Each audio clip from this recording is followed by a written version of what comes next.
Bonsoir à toutes, bonsoir à tous. Un grand merci à vous d'avoir fait l'effort de laisser tomber le ballon rond pour une autre balle qui va nous enchanter le 12 août, à savoir la Lune, un peu plus grosse évidemment. Et puis, c'était un petit peu l'occasion de refaire un petit peu le tour de ce qu'est une éclipse de soleil, une éclipse partielle, une éclipse totale, une éclipse annulaire. Et puis aussi, dans la prochaine conférence, on aura l'occasion de vous détailler tout ce qui est conditions de visibilité et météorologie pour les régions qui nous concernent. Alors, la France, la Belgique, l'Espagne, je vais rajouter aussi les pays d'Afrique du Nord, puisque je pense qu'on aura quelques auditeurs qui viendront de ces contrées. Et puis la troisième, là, on va rentrer dans le vif du sujet, ça va être l'éclipse en pratique, comment faire pour l'observer, comment faire pour en garder le meilleur souvenir, comment faire pour en faire des images avec des moyens divers, de pas de moyens du tout aux moyens les plus sophistiqués. Voilà, donc je vais commencer le partage. J'espère que là, il n'y aura pas de problème technique. Jean-Pierre, tu me diras si ça marche. Et non, là, voilà. Donc, la fenêtre à partager, qui est celle-ci. Est-ce qu'elle vous apparaît? Là, donc, ça, c'est la page de garde. Donc, alors, si j'ai mis cette collection d'éclipses totales et annulaires en page de garde, c'est pour répondre à la première question qu'on me pose à chaque fois qu'on parle du sujet. C'est pourquoi aller voir une, deux, trois, quatre, cinq, 10 éclipses de soleil. Après tout, quand on en a vu une, on a vu toutes les autres. Là, c'est pour vous montrer que sur les 22 éclipses que j'ai pu observer, bon, là, j'en ai mis que 20 parce qu'il y a eu quand même, sur les 22, il y a eu 2 ratés. Il y a eu un raté magistral, c'est celle de 1999, parce que je tenais absolument à l'observer en France. Sinon, si j'avais été en Turquie, comme beaucoup de monde, je l'aurais vu. Et puis ensuite, il y en a eu une autre en Mongolie le 9 mars 1997, qui, elle, était complètement ratée aussi, parce qu'il a fait un superbe temps pendant tous ces jours, sauf le matin de l'éclipse où on s'est pris une tempête de neige et le ciel s'est dégagé en fin d'après-midi. Donc, on a raté l'éclipse. Par contre, pendant la totalité de cette éclipse, on a vu la comète Albob dans une trouée nuageuse. C'était la première fois qu'on vit une comète très, très brillante pendant une totalité d'éclipse. C'est quand même assez rare. Donc, on va passer un petit peu en revue le programme des réjouissances. Donc, explication du comment se forme l'ombre et la pénombre. Ensuite, quelques notions sur la périodicité des éclipses. Rassurez-vous, je ne vais pas aller dans des grandes théories et juste vous les faire aborder.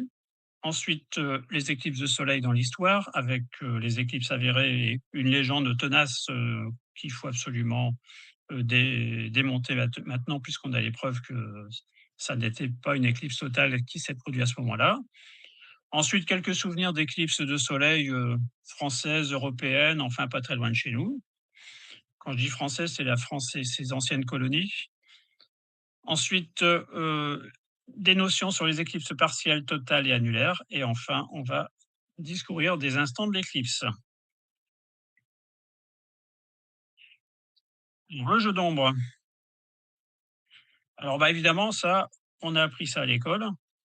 Quand vous avez une éclipse, vous avez bien sûr le soleil qui éclaire la Lune. Et comme la Lune est beaucoup plus petite que la Terre, là, elle est quand même représentée beaucoup trop petite. Mais enfin, c'est pour l'explication. Le diamètre de la Lune, c'est 4370 km. Le diamètre de la Terre, c'est 12 756. Vous voyez que c'est à peu près un tiers, un gros tiers. Donc, vous voyez que, évidemment, quand le Soleil éclaire la Lune, il va former un cône d'ombre et un cône de pénombre, ce qui fait qu'il y aura des endroits sur Terre où on verra l'éclipse totale, des endroits sur Terre où on verra l'éclipse partielle et des endroits sur Terre où on verra pas d'éclipse du tout. Alors dans la vraie vie, dans l'espace, ça donne à peu près ça. Donc là, vous savez là que c'est la Lune qui passe donc dans l'ombre de la Terre, c'est une éclipse totale de Lune.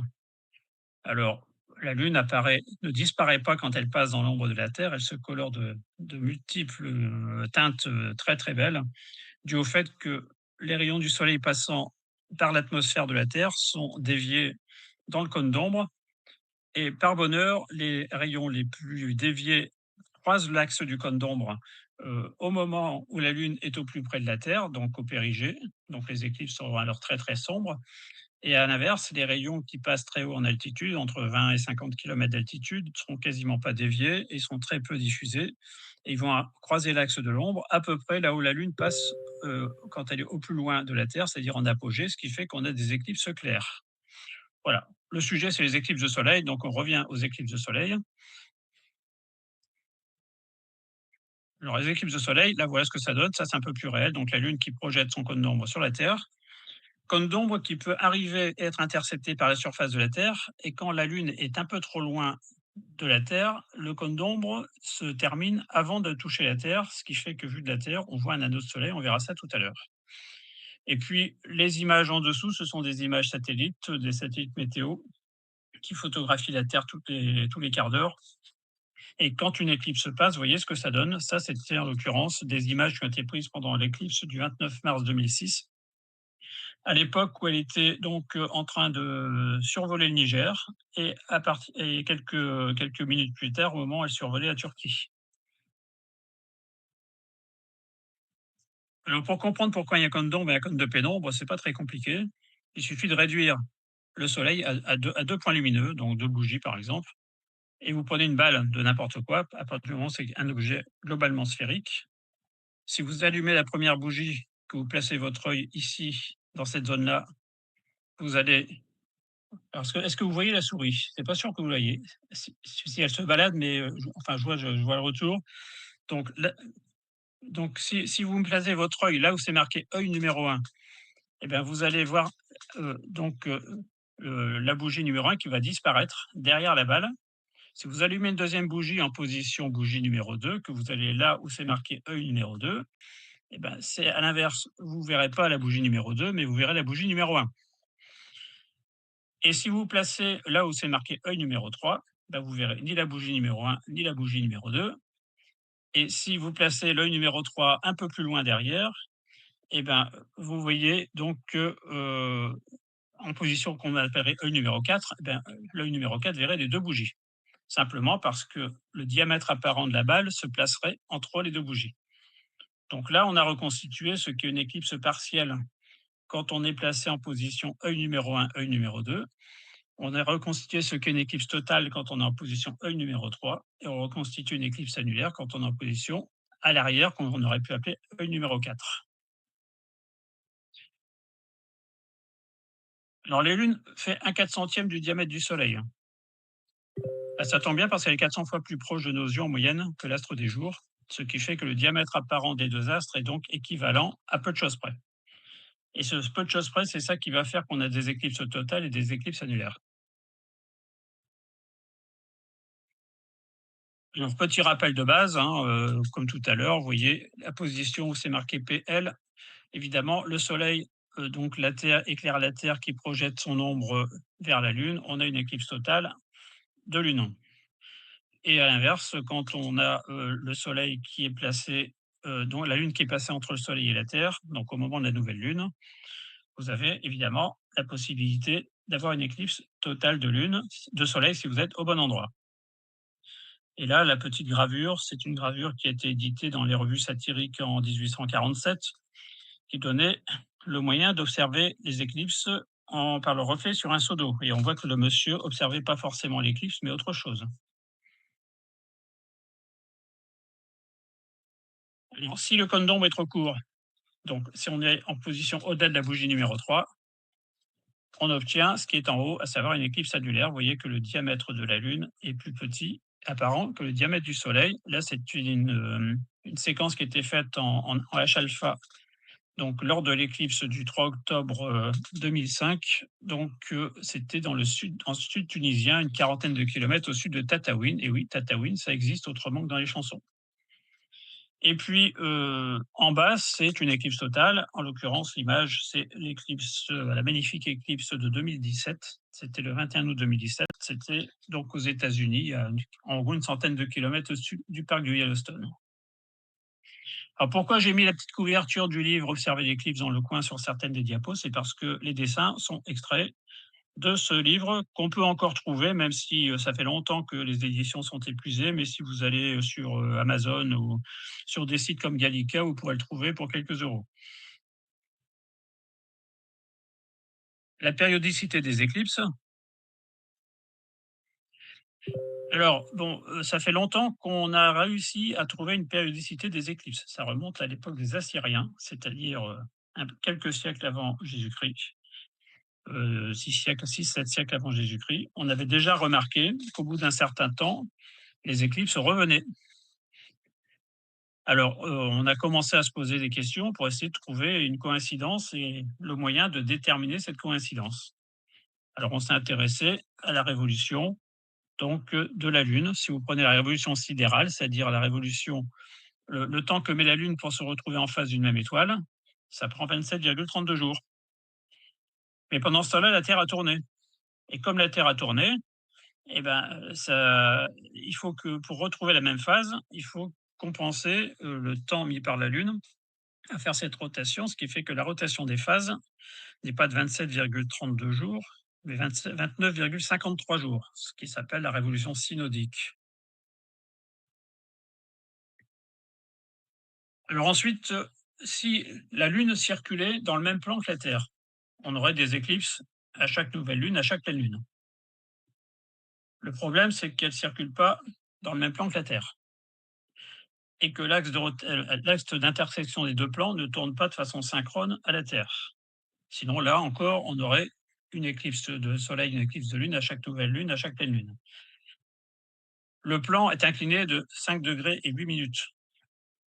Et c'est suffisant pour, dans certaines situations, quand on a la nouvelle lune, c'est-à-dire la configuration soleil-lune-terre en alignement, l'alignement peut se faire sur un axe, mais pas sur l'autre. C'est-à-dire que selon le cas, la lune va passer en dessous du soleil, va passer au-dessus du soleil.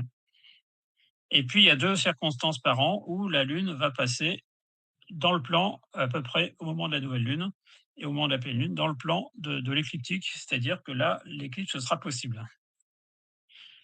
Alors ça s'appelle la révolution draconitique, qui fait 346,62 jours. Pourquoi? Parce que cet axe, il n'est pas l'axe d'intersection entre les 2 plans n'est pas, fixe dans l'espace.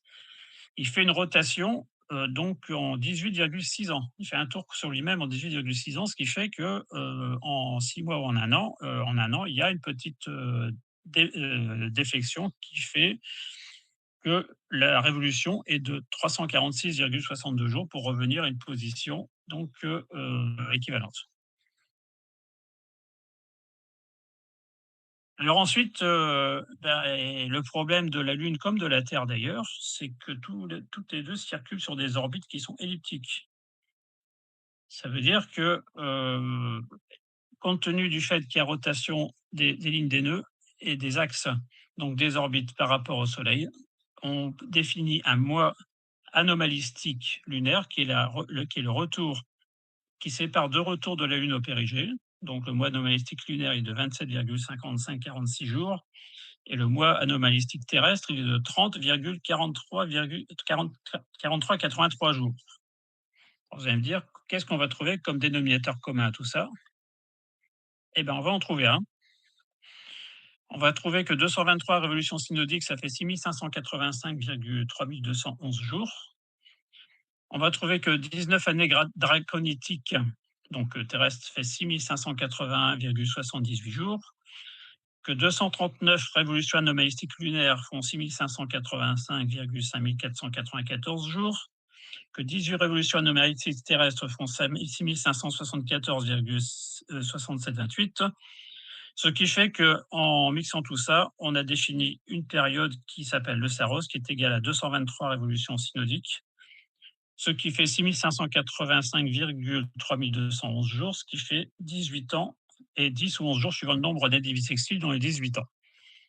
Alors le virgule 32 jours a son importance. Ça veut dire qu'une éclipse ayant les mêmes caractéristiques va revenir au bout de 6585,32 jours, mais à une longitude d'environ 120 degrés par rapport à la précédente. Ça veut dire qu'il faudra attendre le troisième Saros pour retrouver exactement la même situation qu'une éclipse qui a eu lieu. Donc, la première éclipse, 18 ans plus tard, donc on est à 32. 18 ans plus tard, on est à 64. Et 18 ans plus tard, donc en gros, c'est 3 fois 18, ça fait à peu près tous les 54 ans et un mois qu'on peut retrouver à un endroit donné une éclipse aux propriétés très voisines. Quand je dis très voisines, c'est parce qu'elles ne sont pas exactement pareilles, puisque ça n'est qu'une somme de coïncidences. Et sur l'accéléré, vous voyez comment une éclipse se reproduit au fil du temps, ce qui constitue une suite d'éclipses. Alors, il y a deux types de suites, là, on ne va pas s'apesantir, les suites courtes et les suites longues, qui font que, au final, les suites d'éclipses se disparaissent et des nouvelles apparaissent. Et donc, c'est pour cela que sur les éphémérides d'éclipses, vous avez toujours le numéro de l'éclipse dans la suite. Ce qui vous fait une belle jambe pour l'observation, ça n'a strictement aucun intérêt. Alors, les éclipses de soleil dans l'histoire, alors l'histoire est longue, hein, puisque la première éclipse totale recensée, on estime qu'elle a eu lieu le 22 octobre de l'an 2134 avant Jésus-Christ. Et elle est relatée en Chine, dans le Suqing, qui était un document qui relatait les phénomènes naturels. Et il y a une indication à peu près à cette date-là, mentionnant que le Soleil et la Lune ne se rencontrèrent pas harmonieusement, ce qui veut dire que c'était, du site où elle était notée, c'était une éclipse partielle.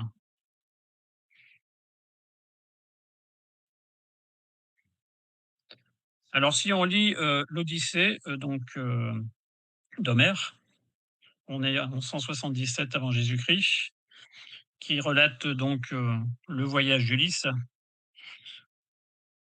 alors que sa Pénélope chérie l'attendait. Et on note donc dans plusieurs passages, et un passage en particulier, et le soleil disparut du ciel, et le brouillard maléfique plane sur tout. Et on retrouve des notions aussi, des mentions dans plusieurs autres passages correspondant à un instant, enfin un épisode du voyage d'Ulysse.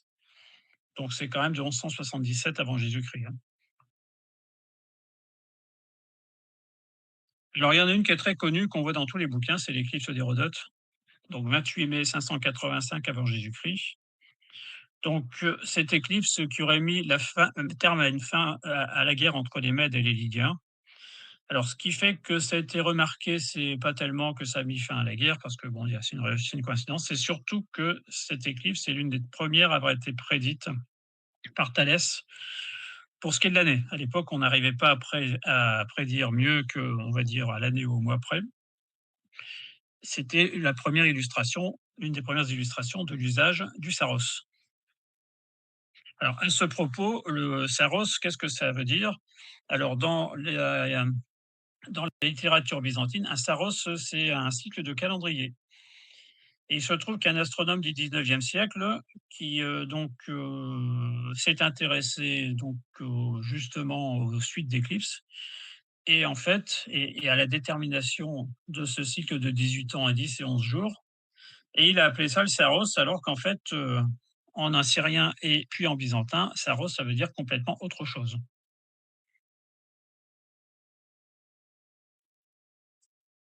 Alors, le 26 septembre 322 avant Jésus-Christ, une éclipse observée à Babylone au coucher du soleil. Là, c'est le compte-rendu d'observation astronomique, le CROA, comme on dit. Donc, il faut les croire sur parole pour ce qui est de la traduction, hein.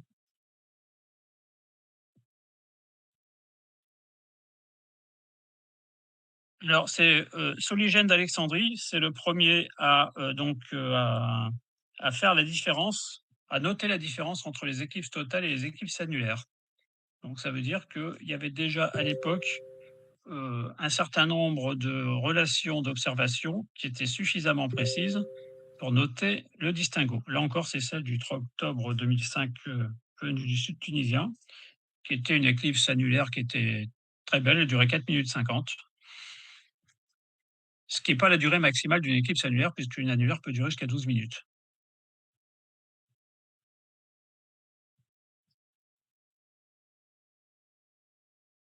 Qu'est-ce qui se passe là? Il se passe que il se passe quelque chose, hein.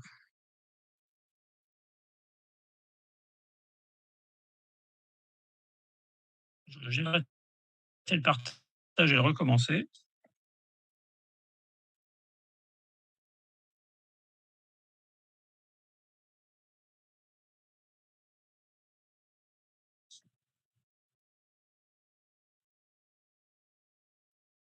Alors, fenêtre, voilà, voilà. Donc là, vous la voyez, je vais voir si ça apparaît, ça va pas tarder.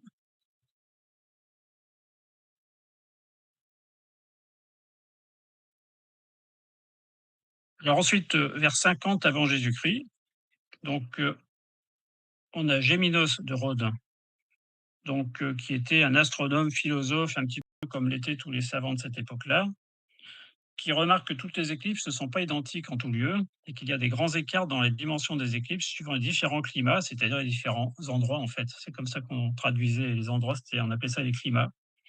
En un même instant, le Soleil s'éclipse ici tout à fait, c'est-à-dire pour les lieux situés à l'alignement de l'interposition. Ailleurs, dans des lieux situés légèrement en dehors de la ligne d'interposition, il s'éclipse partiellement. Ailleurs encore, on ne voit pas plus le début, en gros, d'une éclipse. Donc là, Géminos de Rhodes, eh ben, il décrit exactement ce qu'est l'ombre, la pénombre et le pas d'éclipse du tout. Donc le caractère régional à, à grande échelle de la survenue d'une éclipse. Ce qui était quand même très fort parce que ça supposait qu'à l'époque, il fallait qu'il y ait des observateurs pour une même éclipse se placer à des endroits différents et distants les uns des autres, et, et qu'ils aient le moyen relativement de se synchroniser en temps, ce qui était quand même pas évident du tout à l'époque, pour pouvoir faire cette constatation. Alors là, on arrive à la grande légende qui traîne partout. Dans les évangiles, on dit que le ciel s'est obscurci pendant la crucifixion. Le seul problème, c'est qu'on dit que le ciel s'est obscurci pendant 3 heures. Alors, jusqu'à preuve du contraire, une éclipse totale, même si on compte un petit peu l'assombrissement des quelques minutes avant la totalité et après la totalité, ça dure pas 3 heures. Au maximum, une éclipse totale, ça dure 7 minutes 50. Donc, ce qui veut dire que l'hypothèse de l'éclipse de soleil est quand même très, très controversée. Il est fort possible que ce soit plus un orage très, très important ou quelque chose comme ça. Il y en a d'autres qui ont supposé que c'était une éclipse totale de lune. Alors on voit mal comment une éclipse totale de lune aurait pu assombrir le ciel le jour, puisque par définition, pour qu'il y ait éclipse totale de lune, il faut que la lune soit au-dessus de l'horizon, que ce soit la pleine lune. Or, la pleine lune ne peut pas être au-dessus de l'horizon quand le soleil est au-dessus de l'horizon. Donc là, par rapport aux représentations de l'éclipse de la crucifixion, on oublie le petit détail qui est situé en haut à gauche, à savoir le soleil éclipsé.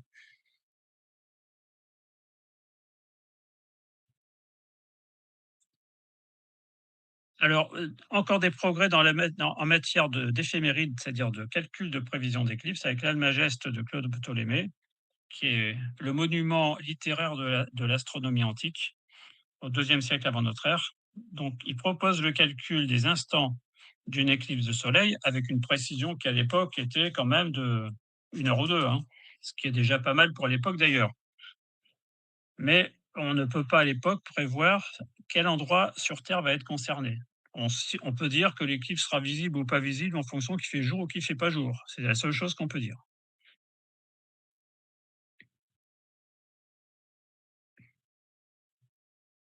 Alors la chronique des moines russes, donc ça c'était, là j'ai une fenêtre Jitsi qui m'a planté d'ailleurs tout à l'heure, donc j'ose pas trop la bouger, parce que j'arrive plus à lire ce qu'il y a en dessous, mais enfin ça vous le voyez. Donc 1 notation de la chromosphère et des protubérances. Bien sûr, on n'appelle pas ça chromosphère, on n'appelle pas ça protubérance. On appelle ça en gros des flammes, enfin voilà. Par contre, on ne sait toujours pas si ça fait partie du Soleil, de la Lune et si tout ça, ça fait pas finalement partie de l'atmosphère. Parce qu'à l'époque, on n'avait pas encore une notion très précise sur la distance des astres.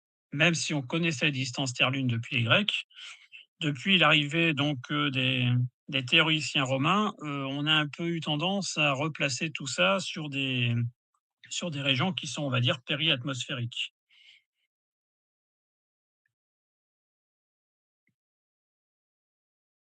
Alors, quand je vous ai dit tout à l'heure que le Saros fait 223 révolutions synodiques, c'est la définition qu'on a donnée en 1692, monsieur Edmund Halley, alors que les Chaldéens avaient marqué plutôt 222 mois. Donc c'est une précision qu'a apporté Halley pour donc donner une précision plus grande au retour des éclipses. Et ça, c'est ce qui définit l'actuel Saros.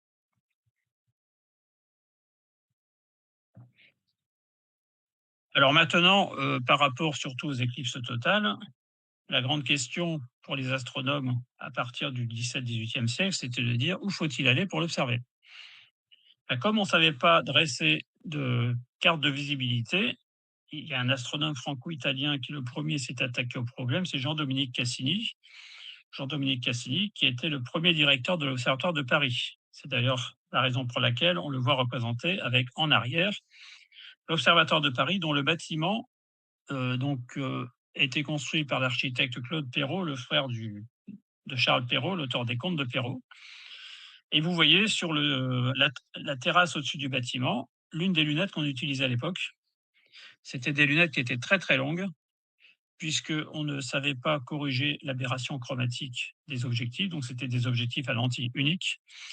Et pour avoir la meilleure correction, il fallait que la distance focale de la lunette soit énorme par rapport à son diamètre. Donc, si vous voulez que ça fasse un peu plus que quelques centimètres, donc pour une vingtaine de centimètres, ça faisait en gros une 15-20 mètres de focale. Alors, sur les 15-20 mètres, on arrivait encore à faire tenir ça avec un tube, comme on le voit là. Mais quand on a dépassé ces diamètres-là, eh ben, il n'y avait plus de tube et donc il fallait qu'on installe l'objectif sur un portique en haut d'un bâtiment, qu'on installe l'oculaire sur un trépied qui se baladait et on reliait les deux avec une corde qu'on tendait de façon à faire un alignement. Et c'est comme ça qu'on a pu déterminer la période de révolution des satellites de Jupiter, la période de révolution des satellites de Saturne. On a pu en découvrir plusieurs comme ça, et la période de révolution de la planète Mars. Il faut avouer que maintenant, avec nos GOTO, on est quand même des petits joueurs. Hein.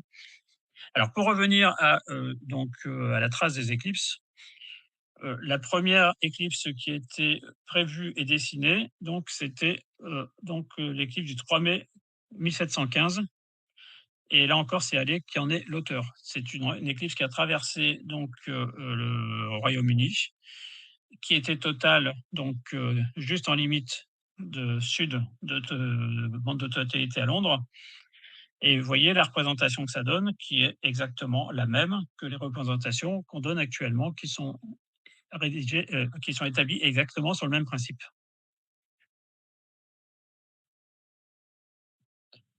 Voilà ce que ça donne pour cette éclipse. Donc, ça permettait aussi de prévoir les phases partielles, la grandeur, les instants, avec une précision qui était à l'époque de quelques minutes. Donc, ce qui est quand même énorme, en sachant que les moyens de calcul étaient des moyens complètement manuels.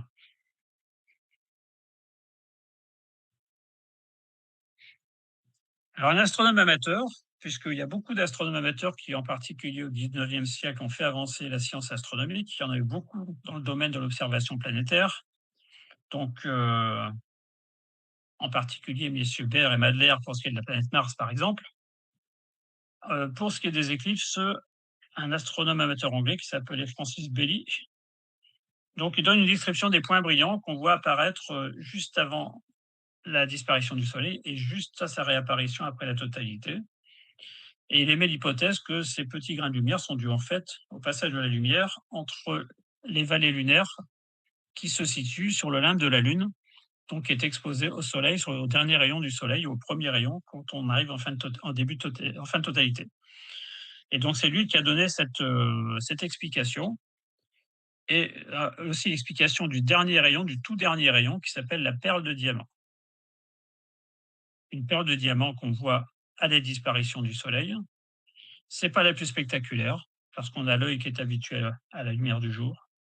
Par contre, la réapparition de la perle en fin de totalité, quand on a une totalité qui dure un peu, où l'œil s'est partiellement accommodé à l'obscurité, c'est l'un des instants les plus magiques de l'éclipse. Le même, en 1842, va donner le dénommer le nom donner le nom de couronne solaire et rattacher tout ça au soleil. Alors là, j'ai mis 4 couronnes solaires sur 4 éclipses différentes. Donc 1er août 2008, ça c'était la frontière mongole, donc une éclipse de minimum d'activité. Vous voyez que l'éclipse est complètement organisée. On a, ce qu'on appelle les plumes polaires, donc pôle nord, pôle sud du soleil, et puis vous avez les jets équatoriaux qui sont à peu près symétriques, qui sont en espèce de fuseau bien organisés. 26 février 98, c'est à peu près la même chose, c'était aussi, pas très loin du minimum d'activité. Et puis en bas, vous avez 2 éclipses turbulentes. Celle du 4 décembre 2002, observée près d'un village qui s'appelait Bedbridge, qui était à la frontière entre la République sud-africaine et le Zimbabwe. On ne pouvait pas aller plus loin parce qu'il y avait un fleuve à traverser, on ne pouvait pas le traverser. Pour passer la frontière, il fallait un visa qu'on n'avait pas. Et puis on n'avait pas le temps. Alors là, c'est une éclipse complètement turbulente. Une éclipse d'ailleurs qu'on a sauvée d'extrême justesse. Là, dans les 20 éclipses que vous avez vues là, il y en a en gros une moitié qui a été sauvée parce qu'on s'est sauvé en temps et en heure quand on a vu les nuages arriver. Ça veut dire que c'est une leçon qu'on redétaillera dans la 3e conférence. Si vous avez prévu de vous installer à un endroit donné en disant c'est là que je vais observer l'éclipse, ben prévoyez de pouvoir remettre, tout recharger rapidement et avoir un matériel, un setup de secours facile à mettre en œuvre et rapide à mettre en œuvre parce qu'une fois sur 2, vous serez obligé de déménager. Et puis ensuite, celle du 11 août 99. Alors ça, c'est pas moi qui l'ai faite, celle-là, c'est un copain qui me l'a faite. Il avait un caméscope et il l'a filmé au caméscope. Et puis je lui dis, tiens, tu peux pas me filer tes images? Et en fait, j'ai décomprimé sa séquence. J'ai récupéré à peu près 2000 images. Et avec les 2000 images, ça a permis de faire une image de couronne à peu près détaillée. À l'époque, je faisais ça par la méthode des inversions rotation et des gradients rotationnels. Maintenant, on fait beaucoup mieux. D'ailleurs, si j'avais que ça à faire, je les reprendrais pour les refaire avec les techniques actuelles, ce serait beaucoup plus beau. Mais le problème, c'est qu'il n'y a que 24 heures dans une journée. Alors pour la suite, donc, en 1851, première photographie d'une éclipse de soleil. Je crois même que c'est notre ami Foucault qui l'a faite, hein. En 1860, première photographie montrant des protubérances solaires. Et là, on confirme bien que ce qu'avait déjà avancé Belly, c'est que les protubérances appartiennent au Soleil. Et on met en évidence pendant cette éclipse aussi la polarisation radiale de la lumière coronale. Donc ça, c'est une propriété de la lumière propre à la couronne qui a ensuite servi à faire avancer la connaissance de la couronne, même si on sait que pour l'instant, la couronne nous pose un énorme problème, puisque quand on saute de la chromosphère, dernière couche, on va dire, de la surface, entre guillemets, du Soleil à 6000 degrés de température, quand on saute dans la couronne, on arrive à 2 millions de degrés. Donc là, il y a encore un mystère. On sait que c'est dû à une agitation électronique, mais c'est une agitation qui est quand même très, très intense, dont on ne connaît pas forcément très bien, on n'arrive pas très bien à décrypter l'origine, donc l'origine physique. Enfin, tout n'est pas complètement élucidé. En 1868, on commence à faire de l'analyse spectrale de la couronne, donc de décomposer les lumières de la couronne. Et là, Janssen, Rayet et Pogson donc découvrent l'hélium. Ils l'appellent l'hélium parce que c'était à l'époque un composé qui était inconnu sur Terre et qu'on va retrouver sur Terre qu'en 1895, puisqu'il fait partie des gaz rares de l'atmosphère terrestre avec le néon, l'argon, le krypton et le xénon. En 1869, on découvre une raie d'émission verte donc dans la couronne qu'on appelle le coronium. On se dit c'est un corps nouveau aussi. Et puis finalement, il s'avère qu'il s'agit d'éléments lourds présents dans la couronne avec une très forte ionisation. Alors vous remarquerez que la raie d'émission est verte. Alors il existe un filtre pour les couronnes, qui est un filtre professionnel qui vaut très cher, à peu près 50 000 € pièce. Donc c'est pas pour nous, c'est le filtre fer 14, qui fait partie d'un de ces métaux lourds fortement ionisés. Et ce filtre fer 14, il est centré essentiellement dans le verre. Donc la question, ça va être de se dire, est-ce qu'il ne serait pas intéressant de faire des photographies de couronne avec un filtre vert? Donc ça va être une manip qui va être mise au point là pour, entre autres, pour la prochaine éclipse, même si on sait que la prochaine éclipse ne sera pas très, très favorable pour faire de la photographie de couronne, puisque comme vous le savez, quand le soleil se couche, il est plutôt jaune orangé, voire un petit peu rougeâtre. Ça veut dire que tout ce qui est bleu est diffusé par l'atmosphère. Or, malheureusement, la couleur prédominante d'une couronne solaire, c'est du bleu vert. Donc rien ne dit qu'on aura vraiment grand-chose à se mettre sous l'œil. Par contre, sur la suivante, celle du du 2 août 2027, là, elle sera bien haute dans le ciel et là, on pourra jouer. Mais ça n'interdit pas d'essayer cette fois-ci. En 1870, on découvre le spectre éclair par Young au moment des totalités. Donc, et ça survient donc juste à la disparition des dernières de lumière du Soleil, de lumière blanche. Et en fait, c'est un spectre qui est instantané et qui remplace les raies sombres d'absorption par des raies brillantes d'émission. Alors, quand on dit en 1872, première observation des plumes, on va dire plutôt première interprétation de ce que sont ces plumes polaires. Et c'est là que naît l'idée de la présence d'un champ magnétique, donc issu du Soleil. Et en 1878, on arrive à observer, faire des images de couronne jusqu'à 6 degrés du Soleil et de voir comment se détaille la connexion entre la couronne interne, donc avec la lumière zodiacale, qui est en gros ce qu'on voit au mois de mars, avril, au printemps, après le coucher du soleil pendant plusieurs heures, et ce qu'on voit au mois d'août, septembre, avant le lever du soleil pendant plusieurs heures, qui est en fait le côté le plus éloigné de la couronne, mais qui correspond à en fait un éclairage et un éclairement des poussières, des résidus poussiéreux de la formation du système solaire. Cette lumière zodiacale, d'ailleurs, qui a été détaillée en long et large, en large et en travers, dans un magnifique ouvrage qui malheureusement n'a pas été forcément réédité. C'est le traité de l'aurore boréale de Deméran, qui est paru pour la première fois en 1731 et qui détaille les phénomènes lumineux, donc qui ne sont pas des aurores boréales, entre autres, et donc qui fait une part belle à la lumière zodiacale et aussi à certaines comètes, et il en détaille la différence par rapport aux aurores boréales, dont il détaille déjà en 1731 tous les types qu'on peut rencontrer quand on va les observer dans des pays nordiques. Il faut savoir qu'il y avait déjà des observateurs à l'époque qui allaient se balader là où nous on va tous les ans, dans des conditions bien sûr beaucoup plus difficiles, pour essayer de comprendre ce qu'étaient ces aurores boréales, qui sont d'ailleurs une manifestation de l'activité solaire. Alors quelques éclipses bien de chez nous. Bon là c'était à Bâle en 1544. Alors là, bah, évidemment, le principe est détaillé aussi. Bon, le soleil, vous reconnaîtrez quand même qu'il y a une représentation un peu personnifiée, bah, la lune aussi, tant qu'on y est. Et là, on voit bien que l'éclipse totale concernait une petite partie de la Terre qui est représentée en dessous, comme un disque. Enfin, on espère qu'elle n'était pas plate, parce qu'il y a de l'eau. Donc, si elle était plate, l'eau, je ne sais pas comment elle aurait pu se tenir en place. Enfin, peu importe. Celle-ci, elle est extraite de la connaissance des temps pour l'an 1706. Donc, c'était l'éclipse du 12 mai, la prévision de l'éclipse du 12 mai 1706 à Paris, en sachant que cette éclipse était totale dans le midi de la France, donc du côté de Montpellier.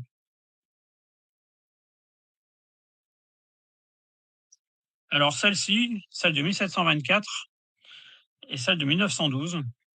D'ailleurs, je me demande si ce ne sont pas des éclipses qu'on peut rattacher par un multiple de Saros. Ça, je ne sais plus, je crois que j'avais fait le calcul, ça devait coller à peu près. Alors, 1724, c'est une éclipse qui a été observée donc à Paris et à Versailles. Et à Versailles, 1724, c'était le jeune roi Louis XV qui avait fait venir donc le directeur de l'Observatoire de Paris, qui était un Cassini aussi, parce qu'il y a eu 4 Cassini qui ont été directeurs de l'Observatoire de Paris successivement.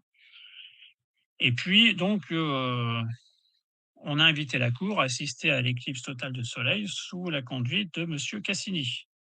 On appelait Monsieur de Cassini. En fait, il ne s'appelait pas de Cassini, il s'appelait Monsieur Cassini de Thury. Thury, c'est un petit village c'est une petite ville située dans l'Oise. Et Thury, c'est le village et la ville, c'est Clermont. D'ailleurs, le nom actuel du village, c'est Thury-sous-Clermont. Et depuis maintenant 2 ans, à Thury-sous-Clermont, tous les ans, est organisée par une association très dynamique des rencontres des télescopes et des objets astronomiques vintage. C'est une rencontre très intéressante et cette année, elle va avoir lieu au début octobre, je crois que c'est vers le 7 et ça va avoir lieu au château de Thury, donc dans le château de la famille Cassini. Et alors, bon, il s'est trouvé que les courtisanes étaient parties, faire des courses à Paris. Enfin, on dirait maintenant du lèche-vitrine, même s'il n'y avait pas de vitrine à l'époque. Et puis elles sont arrivées un petit peu en retard à Versailles pour assister à l'éclipse. Et alors, elles ont demandé donc, puisque le souverain était en mesure de pouvoir satisfaire toutes les demandes de sa cour, elles ont demandé, avec la grâce de Sa Majesté, si monsieur de Cassini, parce qu'elles avaient dit de Cassini, serait en mesure de leur refaire le spectacle. Alors ça, c'est une anecdote très célèbre. Et là, 1912, bah, c'est l'observation de l'éclipse telle qu'elle était observée par les Parisiens sur les toits les terrasses des grands magasins parisiens et sur les esplanades. Alors c'est une éclipse qui a été spectaculaire parce qu'elle était hybride. Alors, une éclipse hybride, bah, qu'est-ce que c'est? C'est une éclipse qui est ni totale ni annulaire, qui est les deux. Ça veut dire que cette éclipse, elle est arrivée totale sur le golfe de Gascogne, sur l'ouest de la région parisienne, et juste au sud de Paris, elle est devenue annulaire. Et ensuite, quand elle s'est sauvée par la Picardie, puis par les Ardennes, c'était une éclipse annulaire de plus en plus importante. Et alors, il y a eu une manip qui a été réalisée à l'Observatoire de Paris, qui était dans la zone annulaire, où ils ont réussi à faire monter un ballon à peu près 4 000 à 5 000 mètres d'altitude, avec des appareils photo, et chercher des images de l'éclipse totale à l'aplomb de l'Observatoire de Paris en remontant à la pointe du Cône d'Or. Et ça a marché. Et on était en 1912. Alors, trouver le journal, l'illustration de gauche, c'est le petit journal du 21 avril 1912. Un journal pas facile à trouver puisque une semaine avant, il y avait le naufrage du Titanic. Et en gros, tous les journaux de l'époque ont été raptés par les gens qui sont passionnés par l'histoire du Titanic. Donc celui-ci, on peut encore le trouver. Il faut savoir que ça ressemble à ça. C'est une très très belle couverture d'éclipse. Il y en a eu d'autres, hein, mais c'est l'une des plus belles. Donc si ça vous dit, ça peut encore se trouver dans des foires au vieux papier. Ou alors dans des vides-greniers, c'est-à-dire quand on va là chercher autre chose et qu'on revient toujours avec ce qu'on ne s'attend pas à trouver. 1er avril 1764, il y a eu une éclipse annulaire qui a intéressé le Portugal, le nord de l'Espagne, très, très peu donc la partie, ouest de la France et puis ensuite en gros elle a rasé les côtes européennes. Et là, ce qui est représenté donc à gauche, c'est un plat de faïence de Quimper qui représente l'éclipse annulaire. Trouvé à la salle des ventes de Valenciennes en 1976 pour la modique somme de 15 francs à l'époque. Ça, c'est la Gazette de France du 19 mars 1764 qui donc donne la marche à suivre pour ne pas perturber les offices pendant l'éclipse.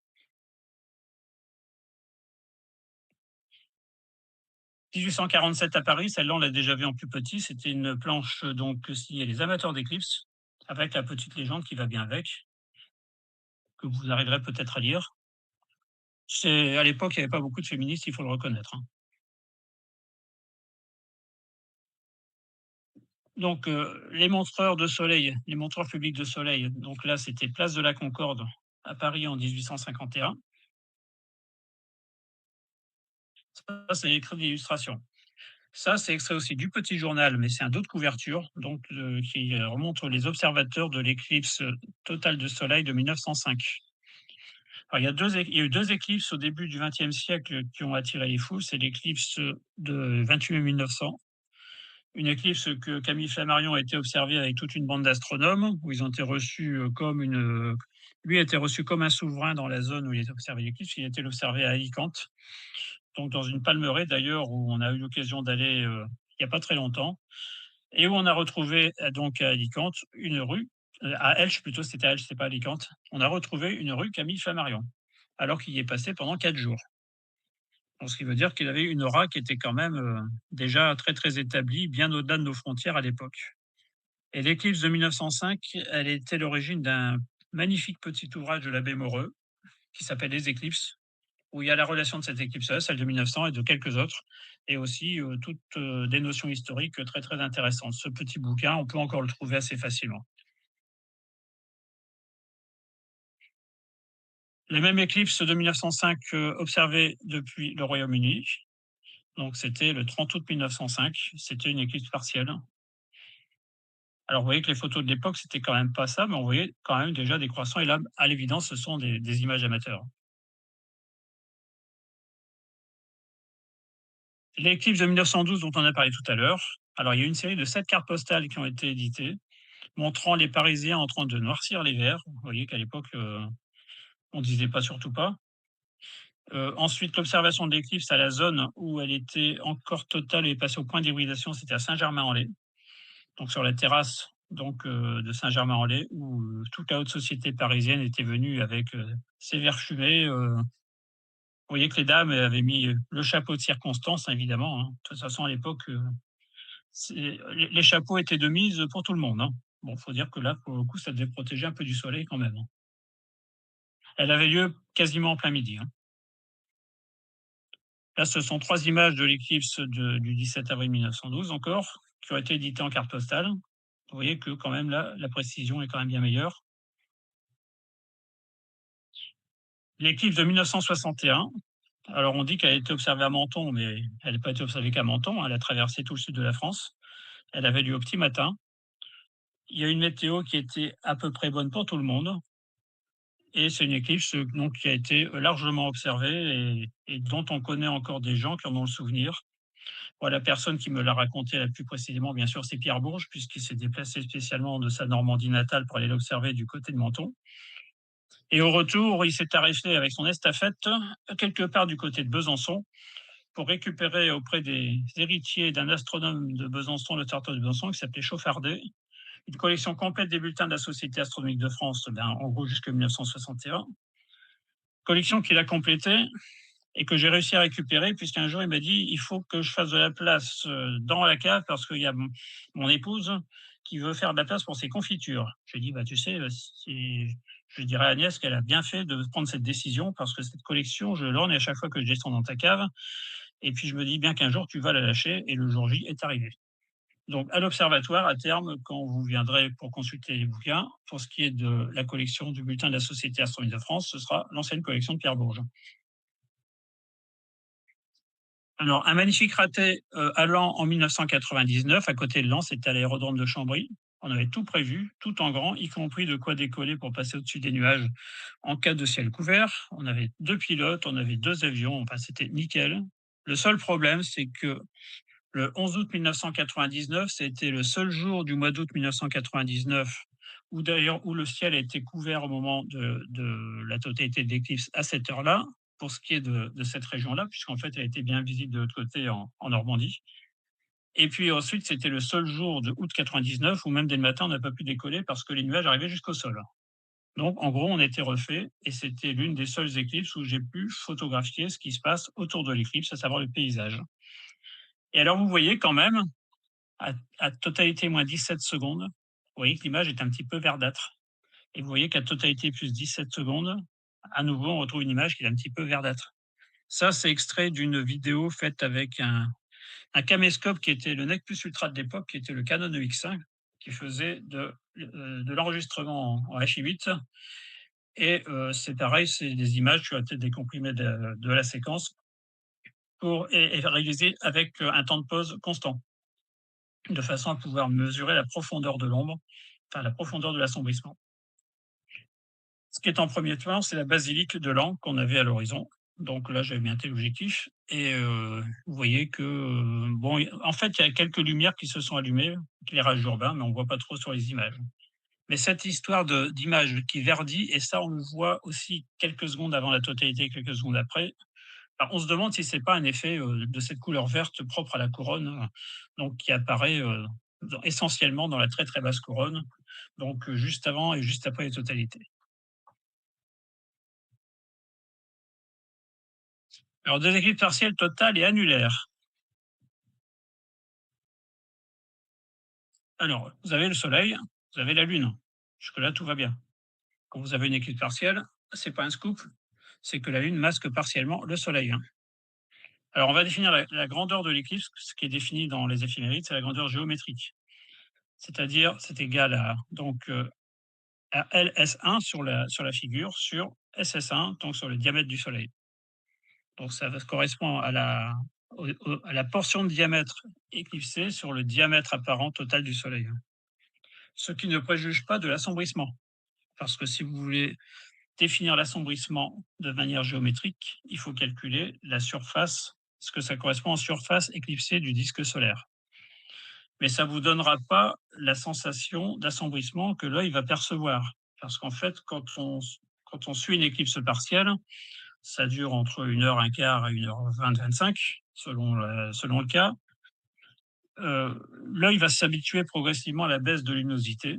Et ça n'est que dans les quelques secondes avant la totalité que là, on voit vraiment une différence flagrante. On voit une différence, évidemment, dans les 5 minutes. C'est plus sur la couleur du paysage que sur la luminosité elle-même. On voit bien qu'il se passe quelque chose. La couleur du ciel est plombée. C'est un peu comme un ciel d'orage, même quand le ciel est tout bleu. Mais ça n'est que dans les dernières secondes où là, vraiment, on voit l'assombrissement arriver. Et quand la totalité commence, là, c'est instantané. Mais quand on est en totalité, bah, si vous avez suivi la bande d'accueil, il y a un accéléré en vidéo 360 degrés de l'arrivée de l'ombre et du départ de l'ombre et de la totalité de l'éclipse du Mexique de 2024. En fait, la séquence au total, elle fait 13 minutes.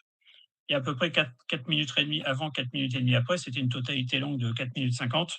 Et donc, on voit très bien le dernier instant, on voit vraiment l'ombre qui traverse tout le ciel en vraiment une fraction de seconde.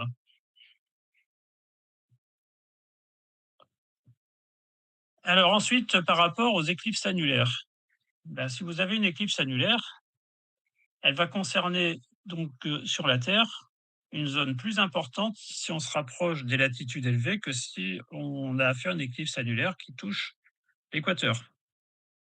Ben, c'est facile à comprendre parce que pour une éclipse annulaire équivalente, la latitude haute sera plus loin de la pointe du cône d'ombre que la latitude proche à distance Terre-Lune donnée.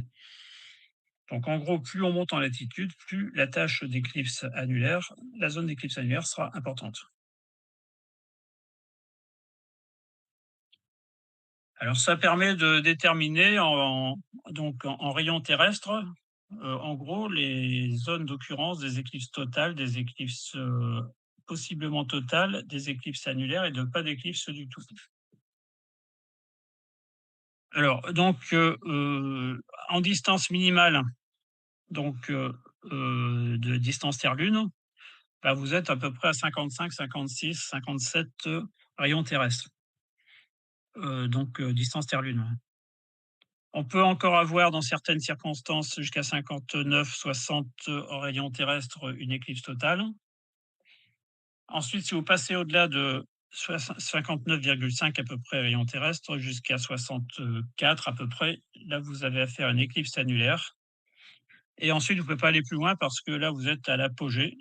Donc la distance Terre-Lune maximale, elle est à peu près un petit 64 rayons terrestres.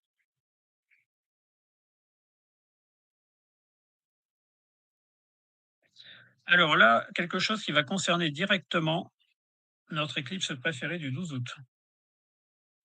Alors l'éclipse préférée du 12 août, en fait, alors je ne sais pas pourquoi il y a 2 flèches rouges là qui se sont mises là, bon peu importe. Si en un temps donné, vous passez de la Lune va circuler de sa position L0 à une position L1 et qu'ensuite elle va circuler dans le même temps donné d'une position L2 à une position L3. Si pendant, vous voyez que, pendant ce temps donné, elle va parcourir sur Terre beaucoup plus de distance entre L0 et L1 qu'entre L2 et L3.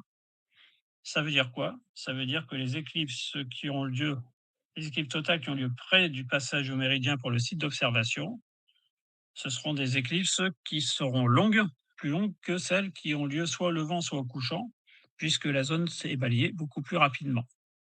Ça veut dire aussi une chose, ça veut dire que en T1 par exemple, ou en T0, là c'est l'extrême, vous verrez l'ombre arriver beaucoup plus rapidement sur le site d'observation que si vous êtes en T2 ou en T3.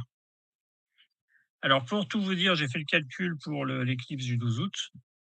Pour les observateurs qui seront situés sur la côte atlantique, ils verront arriver l'ombre à peu près 7200 km/h.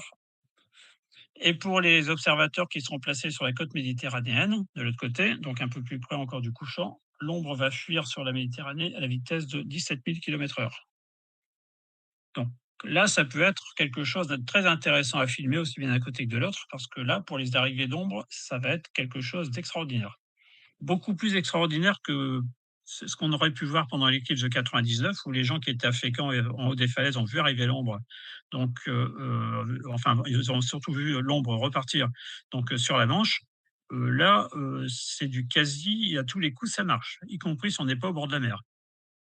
Alors, un petit conseil pour, ce qui est d'immortaliser l'arrivée de l'ombre ou le départ de l'ombre, c'est d'utiliser des objectifs à très, très grand champ, voire des objectifs fisheye, où là, on est tranquille, on est sûr d'avoir arrivé, d'avoir partir où qu'on soit.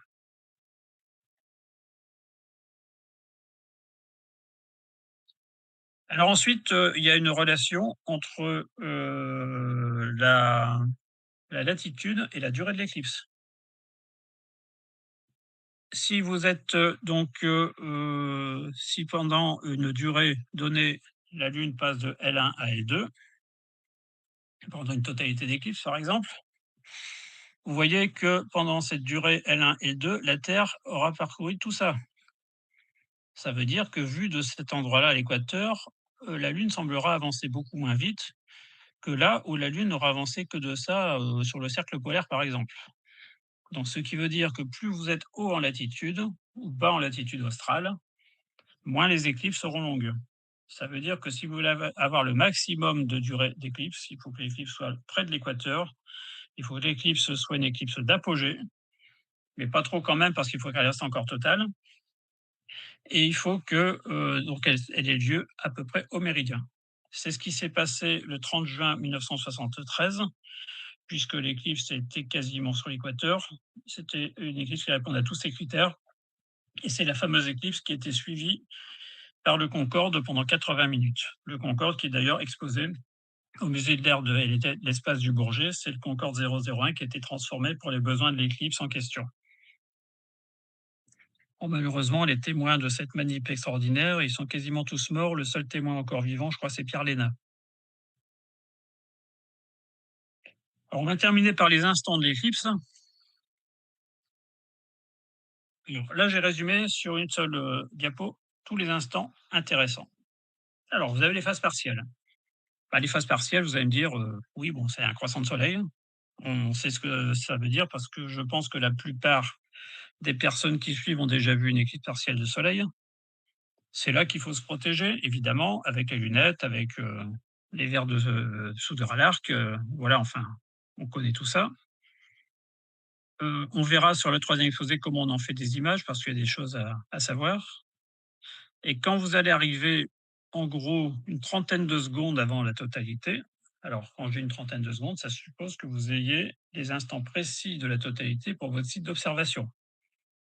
C'est pas très compliqué parce que maintenant on a de l'internet un peu partout. Donc quand vous arrivez sur votre site, vous faites une longitude, une latitude. En général, les téléphones maintenant font ça avec relativement assez de précision. Vous rentrez ces données-là dans un logiciel qui va bien, d'éphéméride, et il vous donnera l'heure précise. Si possible, n'utilisez pas Stellarium, qui est notoirement imprécis pour ce genre de choses. Vous pouvez aller sur le calculateur de l'Institut de l'IMCCE, où là, vous rentrez votre longitude, votre latitude, il va vous donner les instants d'éclipse à la seconde près. Vous pouvez aller aussi sur le site de Xavier Jubier, si vous avez assez de bande passante, qui va vous donner projeter sur une carte Google Maps la trace de l'éclipse. Donc vous zoomez sur votre site d'observation, vous faites un clic là où vous trouvez, il va vous donner tous les instants de l'éclipse, très précisément, la hauteur au-dessus de l'horizon et pas mal d'autres paramètres. Ça, c'est important à savoir pour ne pas enlever le filtre trop tard ou pour ne pas l'enlever trop tôt. Donc là, après, à ce moment-là, vous allez voir la lumière baisser.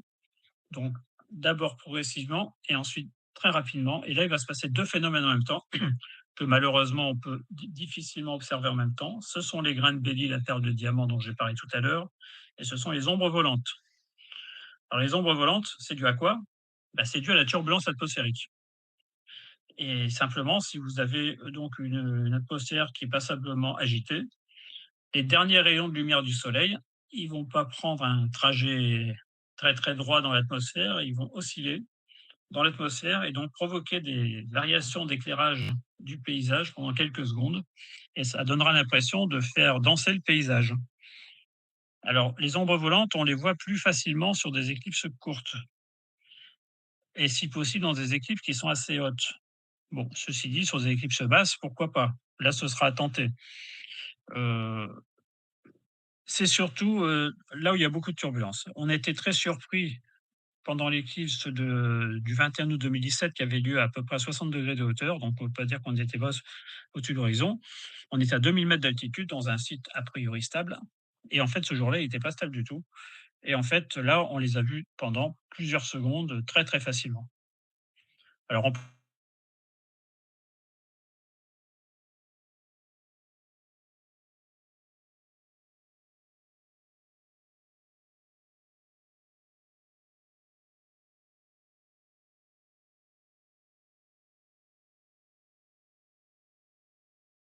ben, vous allez avoir un arc donc de lumière qui va, contourner une partie plus ou moins importante de la Lune, c'est la chromosphère. Alors là, la chromosphère qui est représentée sur la troisième image, donc c'est la deuxième en partant de la droite, bah, c'est la chromosphère de l'éclipse du 24 octobre de 1995 qu'on avait été observée en Inde à Fatehpur Sikri. Fatehpur Sikri, c'est là où se trouve l'ancien palais impérial et que c'est à une quarantaine de kilomètres au sud d'Agra. Là se trouve le Taj Mahal. D'ailleurs, cette journée du 24 octobre 1995, elle était mémorable à double titre. D'abord parce qu'on a eu droit à une magnifique éclipse qui certes n'a duré que 42 secondes en totalité, mais l'après-midi, on a eu droit à la visite du Taj Mahal qu'on a été revoir le soir au coucher du soleil et le lendemain matin au lever du soleil. Tout ceci pour vous dire que l'arc de chromosphère, il sera très développé quand on le voit sur l'image pour des éclipses très très courtes. Et ça, on le comprend facilement. Il faut qu'il y ait une quasi perfection de la superposition des diamètres pour qu'on puisse avoir ça. On a eu cet effet-là encore plus prononcé à Panama le 8 avril 2005, où là, on était sur une éclipse annulaire de 17 secondes de durée, qui était une éclipse hybride. On était à 1500 km du point d'hybridation, qui était dans l'océan Pacifique au large du Costa Rica. Et là, on a eu une demi-chromosphère pendant 2-3 secondes. Ensuite, ça s'est caché et on a eu l'autre demi-chromosphère apparaître juste après, puis les grains de Béli sur une demi-circonférence tout autour de l'autre côté. C'est une éclipse fabuleuse parce qu'on a eu des grains de Béli en gros sur toute la circonférence du Soleil à quelques secondes d'intervalle. Alors pour cette éclipse du 12 août, il ne faut pas s'attendre à avoir un arc de chromosphère aussi étendu qu'on l'a ici sur l'image. Ce sera une fraction d'arc qui sera à peu près d'une 30-40 degrés à peu près. Mais c'est une couleur rose très très très marquée. Et puis ensuite, évidemment, on voit apparaître en même temps ou après, quand on n'est pas du bon côté, les protubérances. Donc ils sont pas de couleur rouge comme les font les filtrages alpha, mais qui sont plus visuellement de couleur, c'est un rose très, très, très vif, un rose un peu électrique. Alors sur l'image complètement à droite, là vous avez une éclipse absolument fabuleuse, qui était l'éclipse du 11 juillet 1991, qui était l'une des plus longues éclipses du XXe siècle, puisqu'elle a duré 7 minutes 58 secondes. Donc c'était en Basse-Californie. La Basse-Californie, ça dépend du Mexique. Le problème de la Basse-Californie, c'est que l'éclipse était à la verticale et que bah, c'était compliqué du point de vue accès et autres. Et on avait la possibilité d'observer qu'au niveau de la mer, avec les risques d'avoir des brumes de mer qui puissent perturber le spectacle. Donc il y avait une deuxième possibilité, c'était d'observer à Hawaï, sur la grande île d'Hawaï. Et là, la grande île d'Hawaï, il y a un endroit où il fait toujours beau, c'est le volcan, enfin deux endroits, c'est le volcan du Mauna Kea et celui qui est juste en face, qui est le Mauna Loa. Pourquoi? Parce qu'à Hawaï, sur l'une des deux côtes, le ciel est toujours nuageux. Sur l'autre, il est souvent dégagé, mais il peut être couvert aussi. Toujours est-il que quand on passe au-dessus de 3000 mètres d'altitude, c'est dégagé pour tout le monde. Donc là, on a réussi péniblement à pouvoir monter au-dessus de 3000 mètres d'altitude. Et donc, on a pu poser nos instruments sur la route qui va à l'observatoire. Et là, on a une surprise à la totalité, c'est d'avoir une totalité. Vous voyez la couronne qui n'est pas bleue comme celle d'en bas, elle est de couleur jaune cuivré.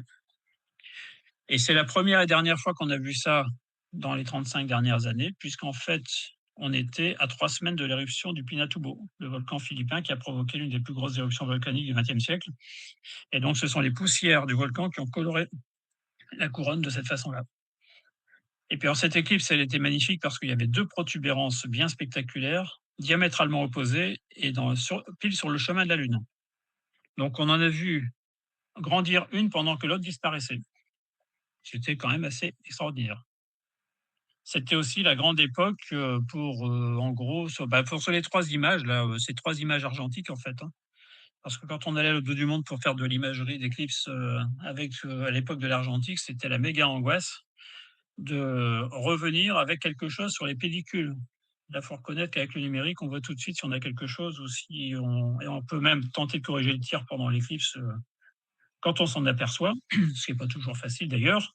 Et à l'époque, c'était vraiment la méga angoisse parce que là, Hawaï, on était à 12 000 kilomètres de chez nous. Il fallait revenir.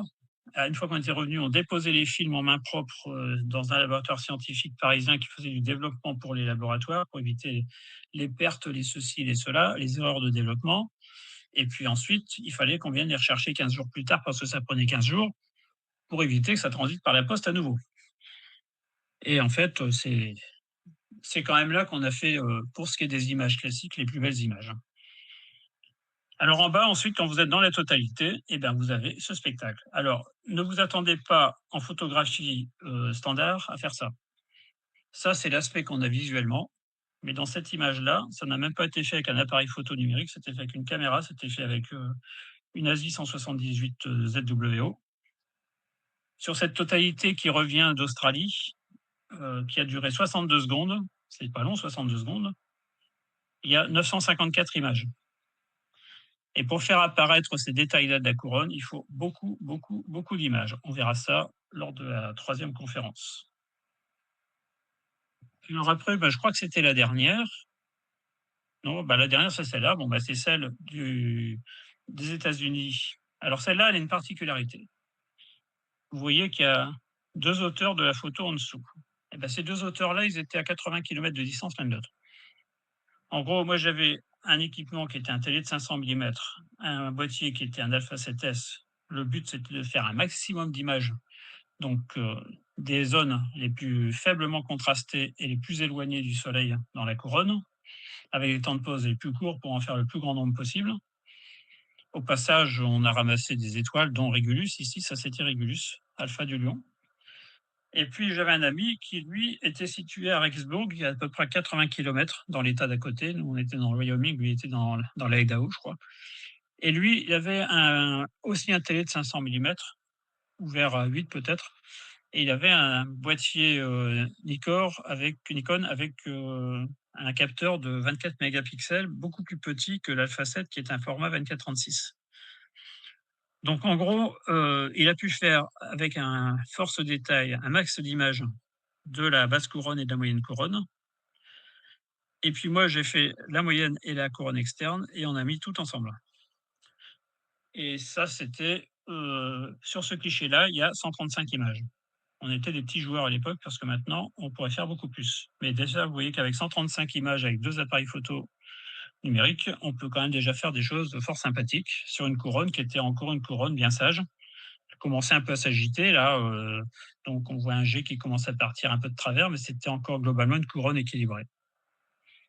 Et là, vous voyez la complexité de ce qu'est une couronne solaire. Et quand vous les observez visuellement, vous arrivez à percevoir ces détails-là, sans être ébloui par la basse couronne, tout en percevant les détails qui sont à 2, 3, 4 diamètres du Soleil, simplement parce que notre œil a une capacité d'adaptation fabuleuse qui fait qu'entre le bord du Soleil et à 2 diamètres solaires du bord du Soleil, on a un gradient de lumière d'un rapport de 1 à 2001. Et l'œil sait l'encaisser. Pour l'instant, il n'y a aucun capteur d'appareil photo ou de caméra qui est capable de le faire. Donc, on verra quelle technique on utilise pour obtenir ça. Je vais vous dire que le plus simple n'est pas de faire le plus simple, c'est de faire les images. Et le plus compliqué, c'est dans les 3 semaines qui suivent, de traiter tout l'ensemble pour en faire quelque chose qui est regardable. Voilà, là, cette fois, c'était la dernière et je vous remercie pour votre attention.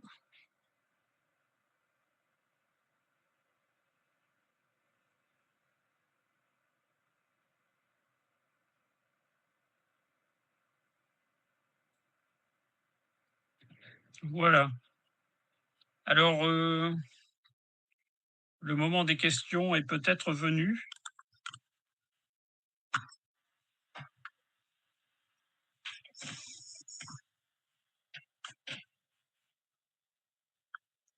Alors, est-ce que José a des questions? Bonsoir à tous. Bah, écoute Philippe, j'ai relevé aucune question, donc pour l'instant en tout cas. Soit tout le monde est reparti au ballon rond, soit tu as été suffisamment clair et exhaustif dans ton exposé. Bon.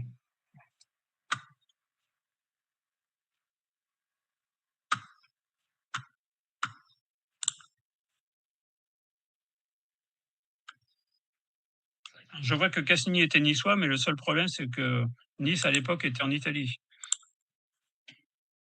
Donc Cassini était italien, puisque le comté de Nice était rattaché à la France, je crois, en 1860.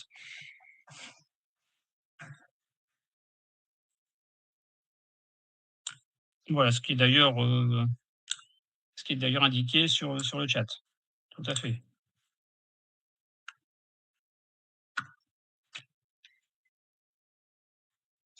Bien.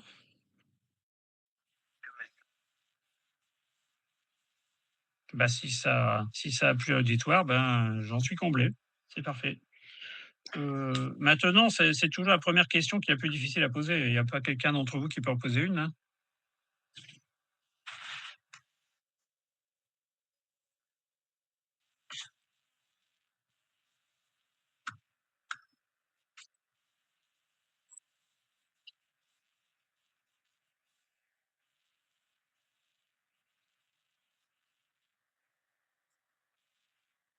Bah, le Saros, c'est tout un, tu verras c'est toute une série de coïncidences sur des multiples communs, qui tombent à 6585,32 jours. Mais comme ils sont pas tous complètement en phase, c'est pour ça que autant pour prévoir le retour d'une éclipse sur la suivante et sur la troisième ou la quatrième, ça peut tenir la route. Alors ça tient la route à peu près sur les dates. Mais par contre, sur les caractéristiques des éclipses les unes par rapport aux autres, ben ça dérive un petit peu entre chacune des éclipses. C'est pour cela on définit des suites d'éclipses qui sont des suites longues et des suites courtes. Ça, c'est un peu plus complexe, mais qui sont directement le fait de cette non-concordance précise, avec une énorme précision de toutes ces coïncidences multiplicatives entre les révolutions sidérales, synodiques, anomalistiques.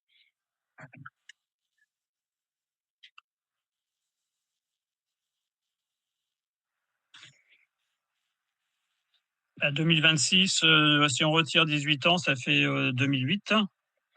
2008, bah, ça correspond à l'étau Saros de celle qu'on a été observée à la frontière mongole. Je crois que c'était le 31 juillet, quelque chose comme ça, 2008. Et là, on tombe 10, 11 jours derrière, ça colle.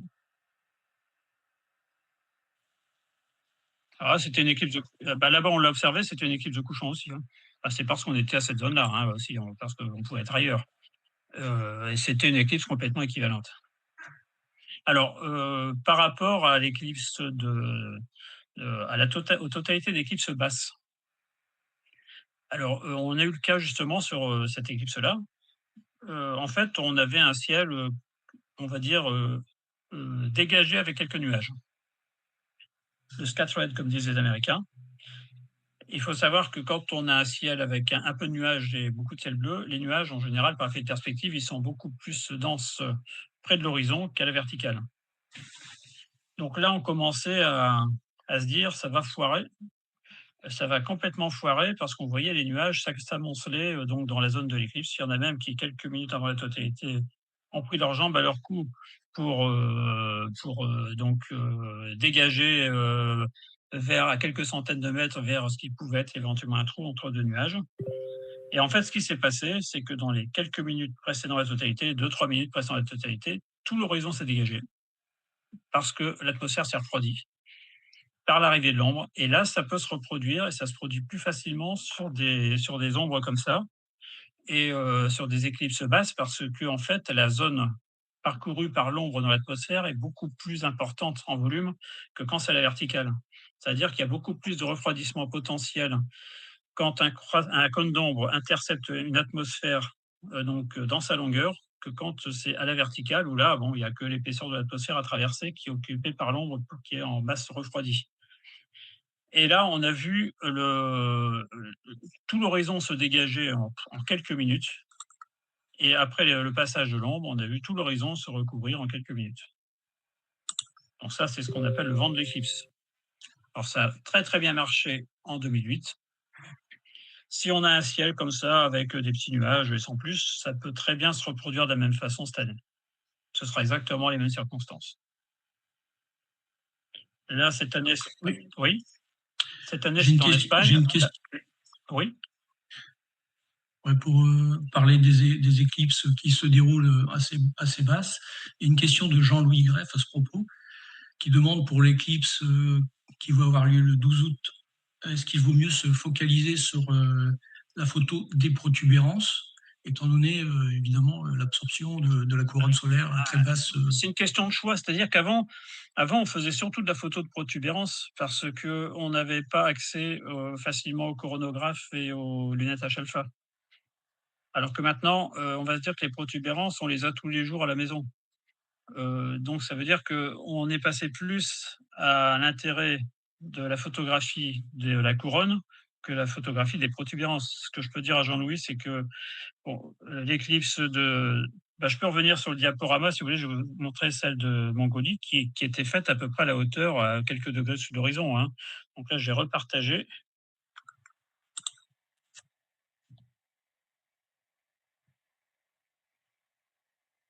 Alors, je vais repartager, donc fenêtre.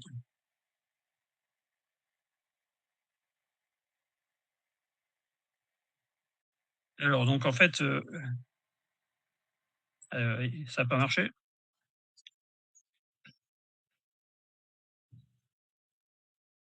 Oui. On voit ta Donc en fait, dernière. comment? On voit ta dernière diapo. Tiens, c'est marrant ça. Moi, je vois le. Ah bah oui, c'est normal. C'est tout à fait normal, Madame Dubuche, vous avez parfaitement raison, parce que comme la dernière et comme la première, donc là, il faut remonter. Et là, je vais remonter en haut. Toc. Voilà. Alors où est-ce qu'on va les trouver? On va les trouver sur celle-ci. Peut-être bien.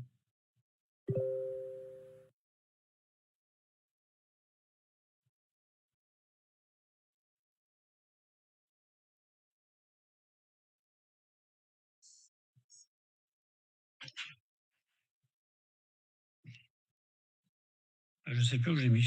Attendez, ouais. Je sais qu'elle est quelque part. Oh, peut-être là, finalement.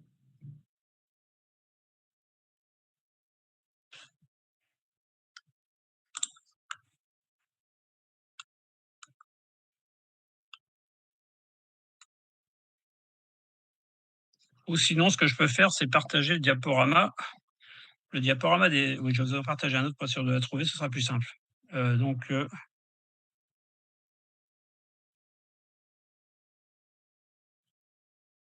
Alors là, je vais vous en partager un autre. Alors, c'est celui-ci. Fichier. Ouvrir. Voilà, sur celui-ci. Et puis vous en verrez d'autres par la même occasion.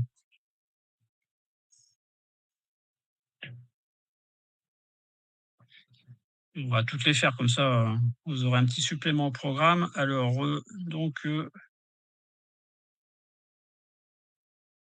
diaporama à partir du début.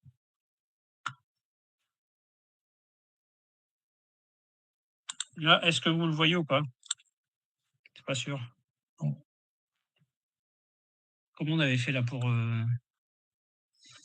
sinon je vais vous les passer comme ça. Donc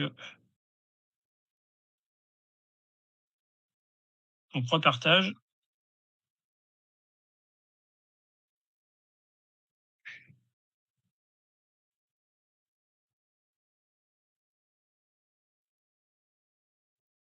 Voilà, bon ça refoire. On voit ton diapo, hein. Comment? On voit ton Vous diapo. le voyez? Oui, oui. Oui, mais sauf que moi je le vois plus. Ah. Donc comme je le vois plus, je peux pas le commander.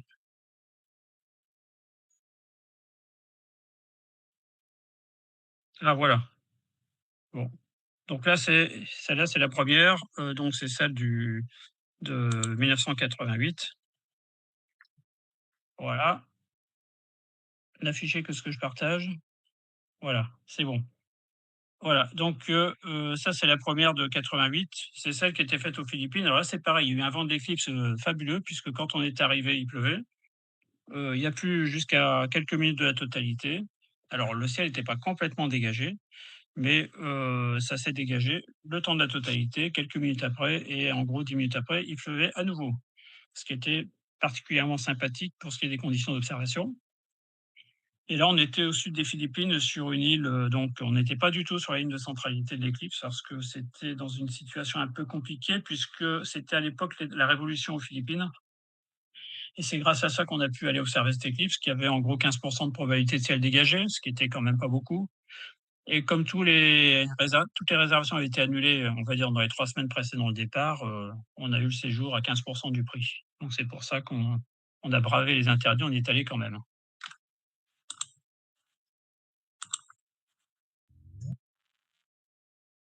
Ah oui, mais là, je suis en train de jouer sur voilà, là, j'ai joué là-dessus.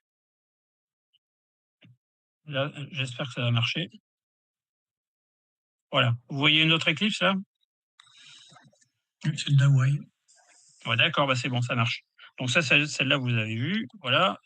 Ça, c'est celle donc d'Inde en 95 et ça, c'était la couronne. Alors ça, c'est une couronne d'une éclipse de 42 secondes. Donc vous voyez qu'il y a quand même un peu de couronne sur des éclipses courtes, hein. Celle-ci, c'était 26 février 98, c'était au Venezuela, auquel on pense beaucoup en ce moment. Ensuite, alors, oui, celle-là, c'était en Zambie. C'était en Zambie, c'était en 2001, le 21 juin 2001. Afrique du Sud, on l'avait vu tout à l'heure.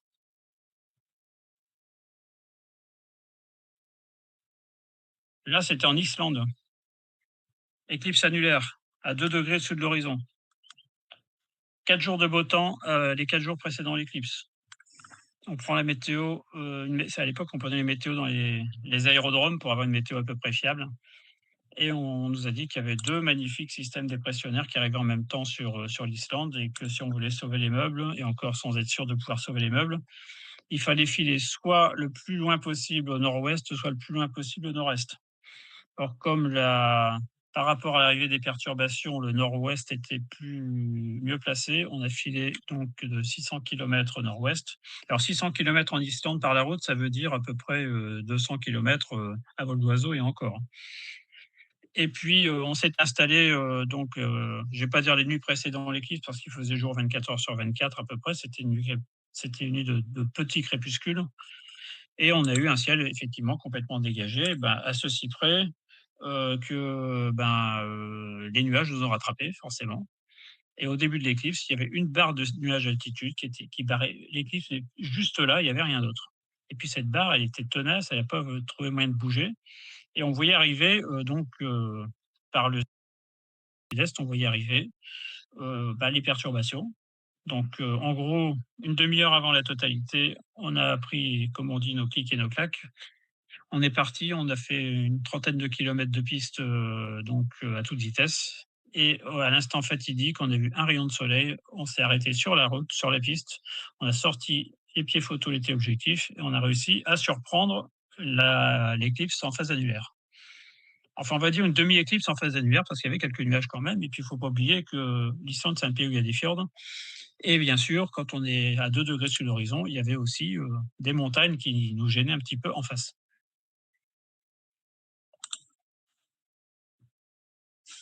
Celle-là, c'est celle de Panama.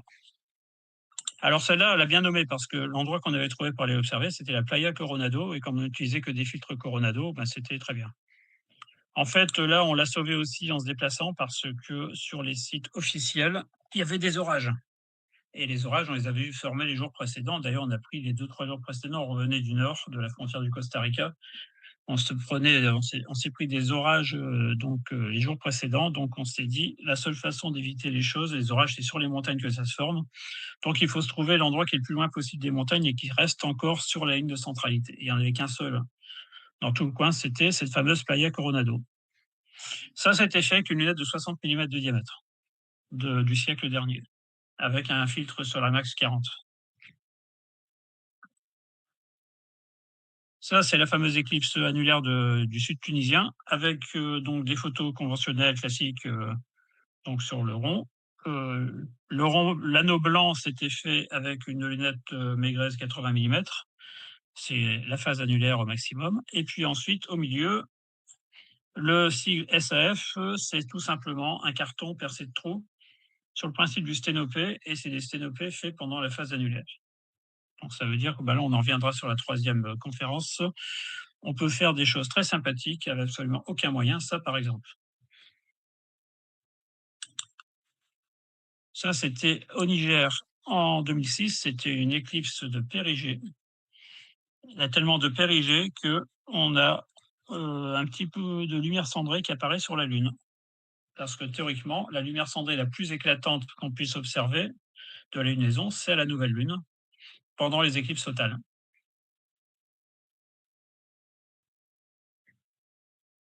Voilà, c'est celle-là que je voulais montrer. Ça, c'était fait à peu près à la hauteur où le soleil se trouvera donc pour l'éclipse du 12 août. Ouais, c'était le 1er août 2008. Donc ça colle, c'est 11 jours avant le 12 août. Donc c'est celle du Saros précédent. Ça, c'était fait avec un télé de 300. Et avec les techniques de traitement de l'époque, qui encore une fois serait intéressant de reprendre, parce que là, j'avais fait ça à la va-vite, parce que j'étais dans le voyage, j'avais notre chère amie Marie-Claude Paskov, à l'époque rédactrice en chef de la revue L'Astronomie. Et puis elle m'avait dit, ouais, tu pourrais pas me sortir une image rapidement parce qu'on boucle dans 3 jours. Donc c'est cette image-là qui est sortie et je l'ai faite en alignant sur le disque de la Lune, ce qu'il faut jamais faire. Parce qu'évidemment, quand on aligne sur le disque de la Lune, la couronne derrière bouge. Donc heureusement qu'il y avait beaucoup de détails sur la couronne, mais ça nécessiterait d'être repris par des méthodes qui vont bien. D'autant plus qu'il y a quelques étoiles dans le champ qui permettraient de faire les recalages des images donc de couronne externe et moyenne relativement facilement. Celle-là était très belle. C'est celle qui a été complètement dégagée quelques minutes avant et par le vent de l'éclipse. Alors il y en a une autre, je ne sais pas si je l'ai mise, je crois que je l'ai mise. Alors celle-ci, pareil, il faudrait la reprendre parce que je n'ai jamais trouvé le temps. Celle-là, c'était l'éclipse du 22 juillet 2009 qui était en principe observable à une 50aine de kilomètres au sud de Shanghai. Donc tout le monde s'était posté là. Il y avait 50% de probabilité de ciel clair. On a eu un temps magnifique pendant tout le séjour jusque la veille de l'éclipse. On s'est pris des orages à n'en pas finir, mais comme c'était du 50%, on avait négocié l'affrètement d'un quart pour 50 personnes pour pouvoir se sauver la nuit précédente si c'était nécessaire, et grand bien nous en a pris parce que ça a été nécessaire. Et on s'est réinstallé à 400 km de là, et sous un ciel qui était avec quand même quelques petits passages nuageux, mais c'était une totalité qui là avait duré plus de 5 minutes. On n'était pas sur la ligne de centralité parce que il n'y avait pas de route. Et ces images-là, il faudrait les reprendre en pile médiane. À l'époque, je ne connaissais pas la technique parce que si on les additionne en pile médiane, ce qui va se passer, c'est que comme c'était des nuages qui passaient rapidement, et l'image finale va faire la somme de tous les détails communs à toutes les images, dont les nuages vont disparaître.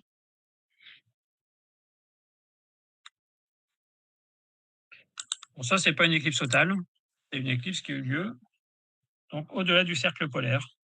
C'était le 1er juin 2011. C'était au sud d'une ville au nom poétique de Nickel.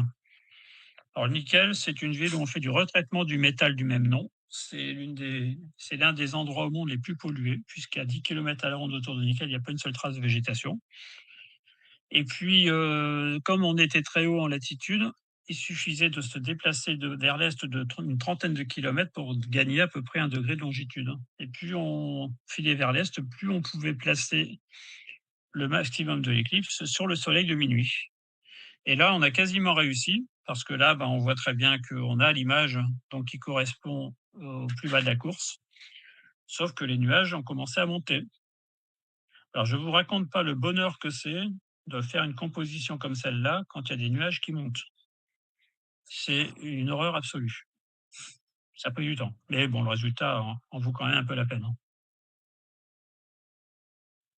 Philippe, Oui?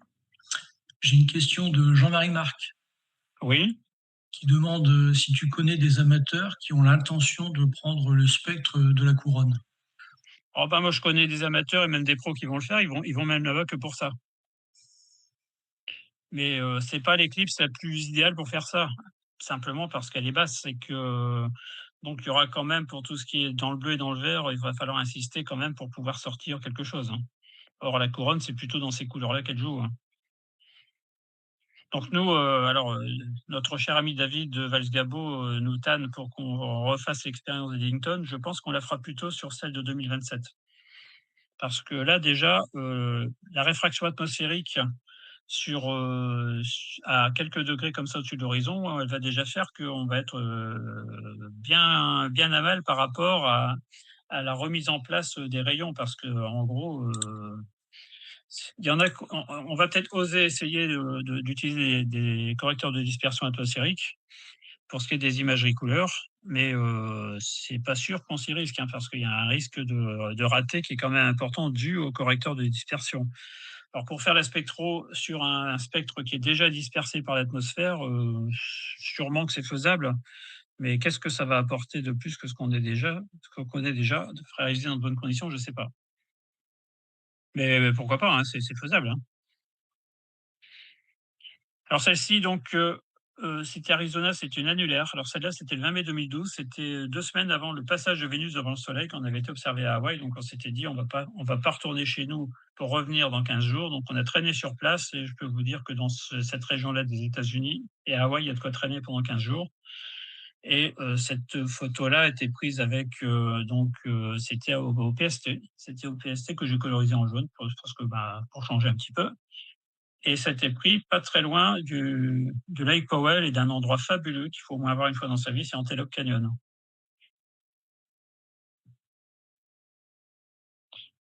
Ça, c'était en Australie. C'était fait dans des conditions un peu compliquées, puis c'était en Queensland. C'est ce qui m'a fait dire que l'Australie, c'était très beau. S'il n'y avait pas les Australiens, ce serait encore plus beau. J'ai revu mon jugement quand on était observé la deuxième éclipse en Australie, c'était en 2023. Parce qu'autant les Australiens du nord-est, ce sont des ours, ce sont des rustres, ils peuvent pas voir les Français en peinture. Autant ceux du sud-ouest et de l'ouest sont complètement à l'opposé. Bon, là, pour tout vous dire, on s'était installé donc devant une ferme, etc. Bon, voilà, et puis on a failli se faire canarder par le propriétaire qui voulait pas qu'on s'installe là. Il a fallu parlementer pour pouvoir rester jusqu'à la fin de l'éclipse. Je peux vous dire que lui, on lui a pas montré l'éclipse, hein. Alors que quand on a été observer l'éclipse au Niger, donc en 2006, là, on avait toute l'équipe de chauffeurs, de guides, de machin, ils sont tous venus au spectacle et on leur a donné pour leur argent parce que là, j'avais fait aussi, des prises de vue à la caméra. Enfin, à caméra, donc avec un ordi. Donc il y avait un écran. Là, ça m'a un peu de temps à charger, puis voilà. Ça, c'était ça, oui, celle-là, ça a été compliqué, celle-là. Bah, en gros, c'était une éclipse, dans un ciel avec des trouées, mais on savait pas où étaient les trouées. Donc, c'était éclaté, explosé dans le groupe pour se mettre un peu partout, pour essayer de faire tous ensemble une série. Et ça a marché. Alors, les îles Féroé, ça vaut le coup aussi, hein. Ça, c'était à Madagascar, 1er septembre 2016, au PST aussi. Alors, on avait dit Madagascar, c'est un pays qui craint, il faut pas prendre beaucoup de matériel, c'est dangereux, c'est ceci, c'est cela. Bref, c'était un PST, un boîtier ancestral, c'était un Canon 350D à l'époque, donc ça ne nous rajeunit pas. Et puis, c'était un pied photo, point barre. Et c'est dommage parce que finalement, les Malgaches sont adorables et on aurait pu faire ce qu'on faisait d'habitude avec du matériel qui va bien, ça aurait encore été plus beau. Et là, on avait le choix. Alors là, c'était une prévision météo, là, on a vraiment poussé très fort. C'est-à-dire que Madagascar, c'est un pays où il y a des plateaux.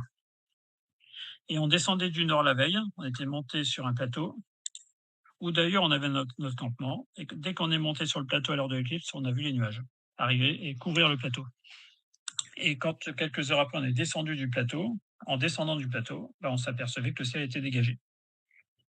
Alors, il y avait 4 sites d'observation possibles. Il y avait un site qui était en front de mer, avec les risques d'entrée maritime, comme tous les fronts de mer. Et un deuxième risque, c'est que pour aller de la zone à la zone de l'éclipse, il fallait emprunter un bac. Et qu'avec une seule traversée, ça veut dire que les premiers arrivés étaient les premiers servis. Si on ne prenait pas le bac à temps, on risquait de rester de l'autre côté. On n'avait pas d'éclipse annulaire. Enfin, on avait une éclipse annulaire excentrée. Autant pour une éclipse totale, peu importe si on est à 10 km de la ligne de centralité, même si on perd quelques secondes, autant pour une éclipse annulaire, même si on est à 2 km d'une ligne de centralité, on commence à voir le défaut de concentricité des anneaux. Donc là, c'est hyper important d'être sur la ligne de centralité. Il y avait un deuxième site qui était très pratique, qui était situé sur la route qui va de là où on était, sur Tananarive, où on devait aller donc pour repartir pour le soir. Et puis le lendemain soir. Donc là, on s'était dit, c'est super pratique, mais le seul problème, c'est que c'est une route qui emprunte une vallée, une large vallée d'environ 40 km de large, entre deux plateaux montagneux. Et donc là, j'ai dit aux copains, si on va là, on va avoir une éclipse qui va avoir lieu à peu près à l'heure où le soleil sera le plus haut dans le ciel. Donc il y aura condensation maximale sur le premier plateau et sur le deuxième, et il y a toutes les chances que les deux masses nuageuses se rejoignent sur la vallée. On avait des Français qui étaient donc au campement avec nous la veille de l'éclipse, et puis ils se posaient la même question, où est-ce que vous allez? J'ai dit, nous, on va dans un site qu'on va mériter, parce qu'il faut faire 70 km de piste bien défoncée pour y arriver. Mais on se rassure de ne pas avoir la population de Madagascar en entier à cet endroit-là. Et puis, c'est à mon avis, c'est à cet endroit-là qu'il faut aller, puisque là, on est loin des plateaux, on n'est pas sur le front de mer, on est entre les deux, et on risque pas d'être impacté par les montées de nuages. Alors eux, ils ont dit: «Oui, mais l'autre site, il est bien parce qu'après on retourne à Mada, voilà». J'ai dit: «Vous allez où vous voulez, hein, et puis voilà, on verra bien, hein. Tout ce qu'on vous souhaite, c'est que vous voyez l'éclipse comme nous, on pense pouvoir la voir». Alors effectivement, ça n'a pas raté. 1h30 avant l'éclipse, on a vu une montée de nuages qui nous a même bouffé, nous, mais ce qui n'a pas duré longtemps. C'était juste avant le début des phases partielles. Et puis après, ça s'est retiré sur le plateau, et puis on a eu toute notre éclipse jusqu'à la fin, y compris la phase annulaire évidemment. Et le soir, on a revu nos amis qui étaient partis de l'autre côté. Ils ont dit, nous, on a vu l'éclipse jusqu'à un quart d'heure de la phase annulaire, et puis ensuite, on n'a plus rien vu du tout. J'ai dit, voilà, ça s'appelle les effets orographiques. Donc, moralité, quand on veut observer une éclipse dans le choix du site d'observation, si vous avez des montagnes abruptes à proximité, méfiance. Ça peut retenir les nuages.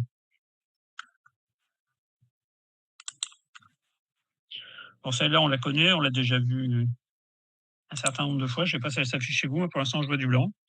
Voilà. Oui, c'est bon. Voilà, donc celle-là, on connaît. Alors celle-ci, pareil, a été réalisée à 12 degrés au-dessus de l'horizon. C'était l'éclipse du 2 juillet 2019 à Bella Vista en Argentine. Ça, c'est toujours avec un télé de 500 mm. Vous voyez quand même que dans une atmosphère très pure à 12 degrés au-dessus de l'horizon, c'est quand même le ciel d'Argentine. Avec un mix alpha 7R, alpha 7S, on arrive à sortir, j'ai réussi à sortir environ 13 étoiles dans le champ. Et vous voyez que la couronne, on arrive à la suivre, mais c'est quand même beaucoup plus laborieux que la précédente, hein. On voit qu'on est à 12 degrés au-dessus de l'horizon. Mais elle disparaît pas complètement. On peut quand même faire des choses.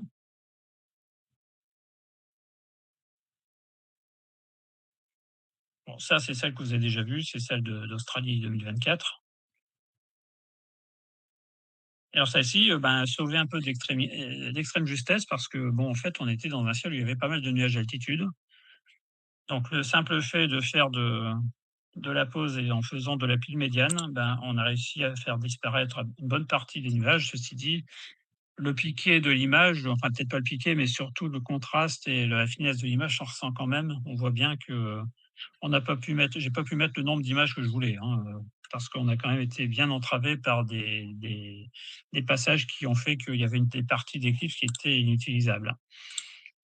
Mais quand on cherche bien, malgré qu'on avait des passages nuageux en permanence, ou presque, mis à part une vingtaine de secondes pendant le début de totalité, on a des étoiles sur le fond du ciel qui vont jusqu'à la 9e magnitude. Qui l'eût cru? Ça, je n'y attendais pas du tout. Celle-là, c'est la dernière normalement, puisqu'il n'y en a pas eu depuis. Voilà, donc j'ai arrêté le partage. Alors le partage. Voilà.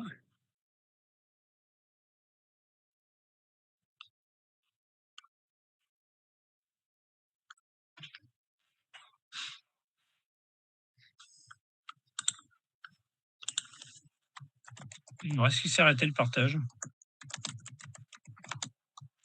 Voilà. Là, ça doit être arrêté. Voilà, voilà.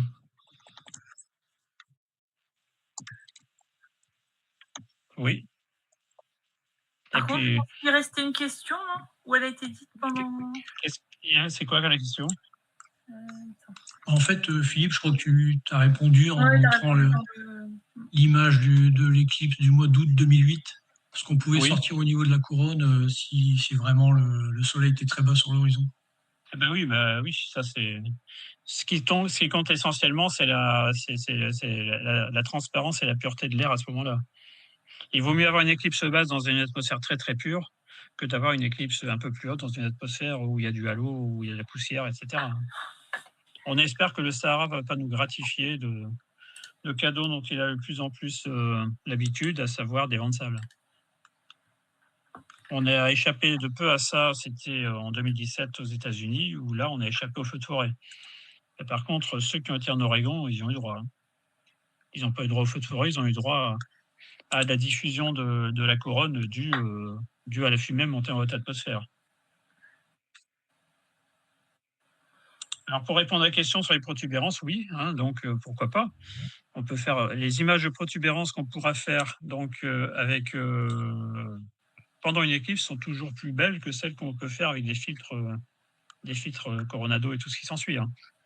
Parce qu'il y a la basse couronne derrière, parce qu'il y a le disque noir de la Lune, donc c'est des photos qui sont très esthétiques. Mais le plus exceptionnel quand même dans une éclipse, c'est la couronne. Alors avant, c'était les deux, mais maintenant, comme on a les protubérances, encore une fois, à la maison tous les jours, on se dit que finalement... Et puis en plus de ça, l'avantage, c'est que ça permet d'emmener des focales plus courtes, donc moins d'encombrement. Parce que quand la photo d'Hawaï a été faite quand même avec 1,10 m de focale. Alors, 1,10 m, c'est pas tellement ça le problème, c'était un téléobjectif à miroir qui pesait quand même 3 kg, mais ça, c'est pas trop, c'est encore déplaçable. Et c'est que pour porter cette bête-là avec 1,10 m de focale, il faut quand même avoir une monture qui est pas une Star Adventurer. Il faut au minimum un AstroTrack ou des vieilles montures Vixen, des petites Vixen, là, des montures GP, par exemple. Ce qui fait que ça alourdit quand même un peu le pactage. Là, c'est pas trop le problème parce qu'on part par la route. Justement, ça peut être l'occasion d'en profiter. Mais quand on prend l'avion maintenant, une Vixen GP, c'est compliqué. On ne peut pas la prendre en bagage à main. Qu'un AstroTrack, on peut encore. Moi, je sais que la dernière fois j'ai emmené un AstroTrack, c'est en Australie en 2012. Ça marchait très bien d'ailleurs. Et là-dessus, j'avais mis une FSQ 106. J'ai réussi à embarquer et la FSQ et les éléments fragiles de l'AstroTrack en bagage à main, plus les boîtiers photo. Il a quand même fallu déjà à l'époque un peu parlementer, mais bon. Surtout pour aller du côté nord-est de l'Australie. Le seul aéroport où j'ai eu une pesée de bagages à main, c'est à Melbourne. Sinon, pour le reste, si on donne l'impression que c'est léger, ou si vous avez un boulot dans la poche, dans le pied, vous pouvez vous délester de pas mal de trucs qui allègent le bagage à main. Ça passe.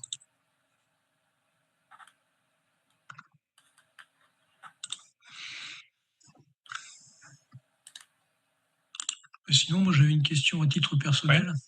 Ouais. Sur le territoire espagnol, la meilleure probabilité de ciel clair, elle est de combien exactement? Alors, elle frise les 70% entre, on va dire, la région de Burgos, elle est pas mal. Et ensuite, il y a, quand on se rapproche des Bardeñas, là, c'est la zone la plus aride d'Espagne. C'est même plus aride encore qu'en Andalousie. Donc, de Saragosse jusqu'au Bardeñas, là, on frise les 70%. Mais quand tu regardes bien ce qui s'est passé les années précédentes, tu t'aperçois que quand c'était pourri de ce côté-là, c'était dégagé sur la côte atlantique et réciproquement. Ça veut dire que on peut se baser à un endroit donné, mais rien ne dit qu'on observera l'éclipse à cet endroit-là. Même si on y va la veille, même si on se dit c'est là qu'on revient demain, si la météo est quand même un peu changeante et un peu capricieuse, il faudra de toute façon fuir les zones montagneuses. D'accord. Eh ben, ça fait le lien D'où avec l'intérêt d'avoir une manip principale et une manip secondaire ultra légère pour pouvoir partir rapidement et puis et installer rapidement.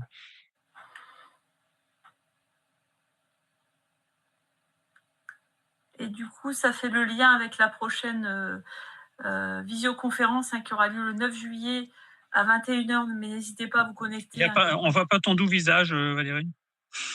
C'est pas important. Ah si, c'est important. Donc, la prochaine, je disais, la prochaine Voilà. visio. On voit que la moitié de ton doux visage. Oui, mais ce sera suffisant.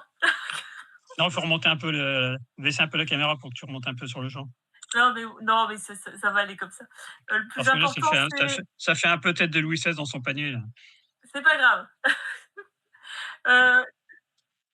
Le plus important, c'est quand même la prochaine visioconférence qui aura justement pour thème la visibilité et les conditions météo de l'éclipse en Belgique, en France et en Espagne. Donc, comme je viens justement de le dire, n'hésitez pas à vous connecter à partir de 20h30 puisque la conférence commence à 21h. Mais ça, voilà, ça vous permettra de bien vous connecter auparavant. Et en tout cas, merci beaucoup Philippe pour cette merveilleuse conférence qui donne envie d'être déjà au niveau de l'éclipse. Donc merci beaucoup et merci à toutes les personnes qui ont suivi cette conférence. On vous donne rendez-vous le 9 juillet.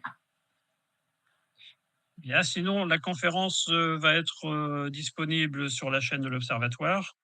Alors, ce qu'on fait d'habitude, c'est la version brute que Jean-Pierre met en ligne rapidement, et puis ensuite une version qui est épurée des gags inattendus, comme en gros le gag technique qu'il y a eu au début, la reprise de diaporama, tout ça on va éliminer pour faire quelque chose qui soit bien propre et qu'on va garder, on va dire, pour le plus longtemps possible, puisqu'une fois que c'est en ligne, ça reste, je vais pas dire pour l'éternité, mais en gros, c'est presque ça. Voilà. Donc, je vous remercie de votre attention. Je vous souhaite une bonne nuit. Vous savez que cette nuit, on attend toujours, comme la précédente et comme les suivantes, l'explosion de T Corona Borealis, qu'un grand astronome français, donc de l'observatoire a supputé qu'elle pouvait exploser dans la nuit du 25 au 26 juin, se basant sur ce fait sur des poussées d'éclats qu'elle fait tous les 227 jours. Donc, mais maintenant, il indique qu'elle ne va pas exploser hors de ces poussées d'éclats. Et puis ensuite, il y a le 4, on en parlera demain soir pour les membres du club d'astronomie de Douai, puisqu'on va faire une séance au planétarium sur le ciel d'été. Il va y avoir le 4 juillet, donc samedi matin, une conjonction très serrée à 10 minutes d'arc entre Vénus et Uranus, je crois. Donc, qui va être quand même un peu compliqué parce que ça va être à quelques degrés au-dessus de l'horizon le matin, vers 4h50. Donc, ce sera peut-être plus pour les imageurs que pour les visuels. Donc, c'est quand même rare d'avoir ces deux planètes-là dans le même champ. Et ensuite, on a une comète qui va nous hanter pendant tout le mois de juillet, tout le mois d'août et une bonne partie de la nuit. C'est la comète Dispé, qui est une comète qui va atteindre la magnitude 8 à peu près. Voilà. Et puis l'éclipse, évidemment, c'est le 12 août. C'est le soir du maximum des Perséides. Rien ne dit qu'on n'aura pas des Perséides pendant la totalité, d'ailleurs. C'est peu probable, mais pourquoi pas. Et en sachant que ce sera une nuit de nouvelle lune et que ce sera les meilleures conditions pour faire la chasse aux étoiles filantes la nuit qui suivra l'éclipse et la nuit précédente. Voilà.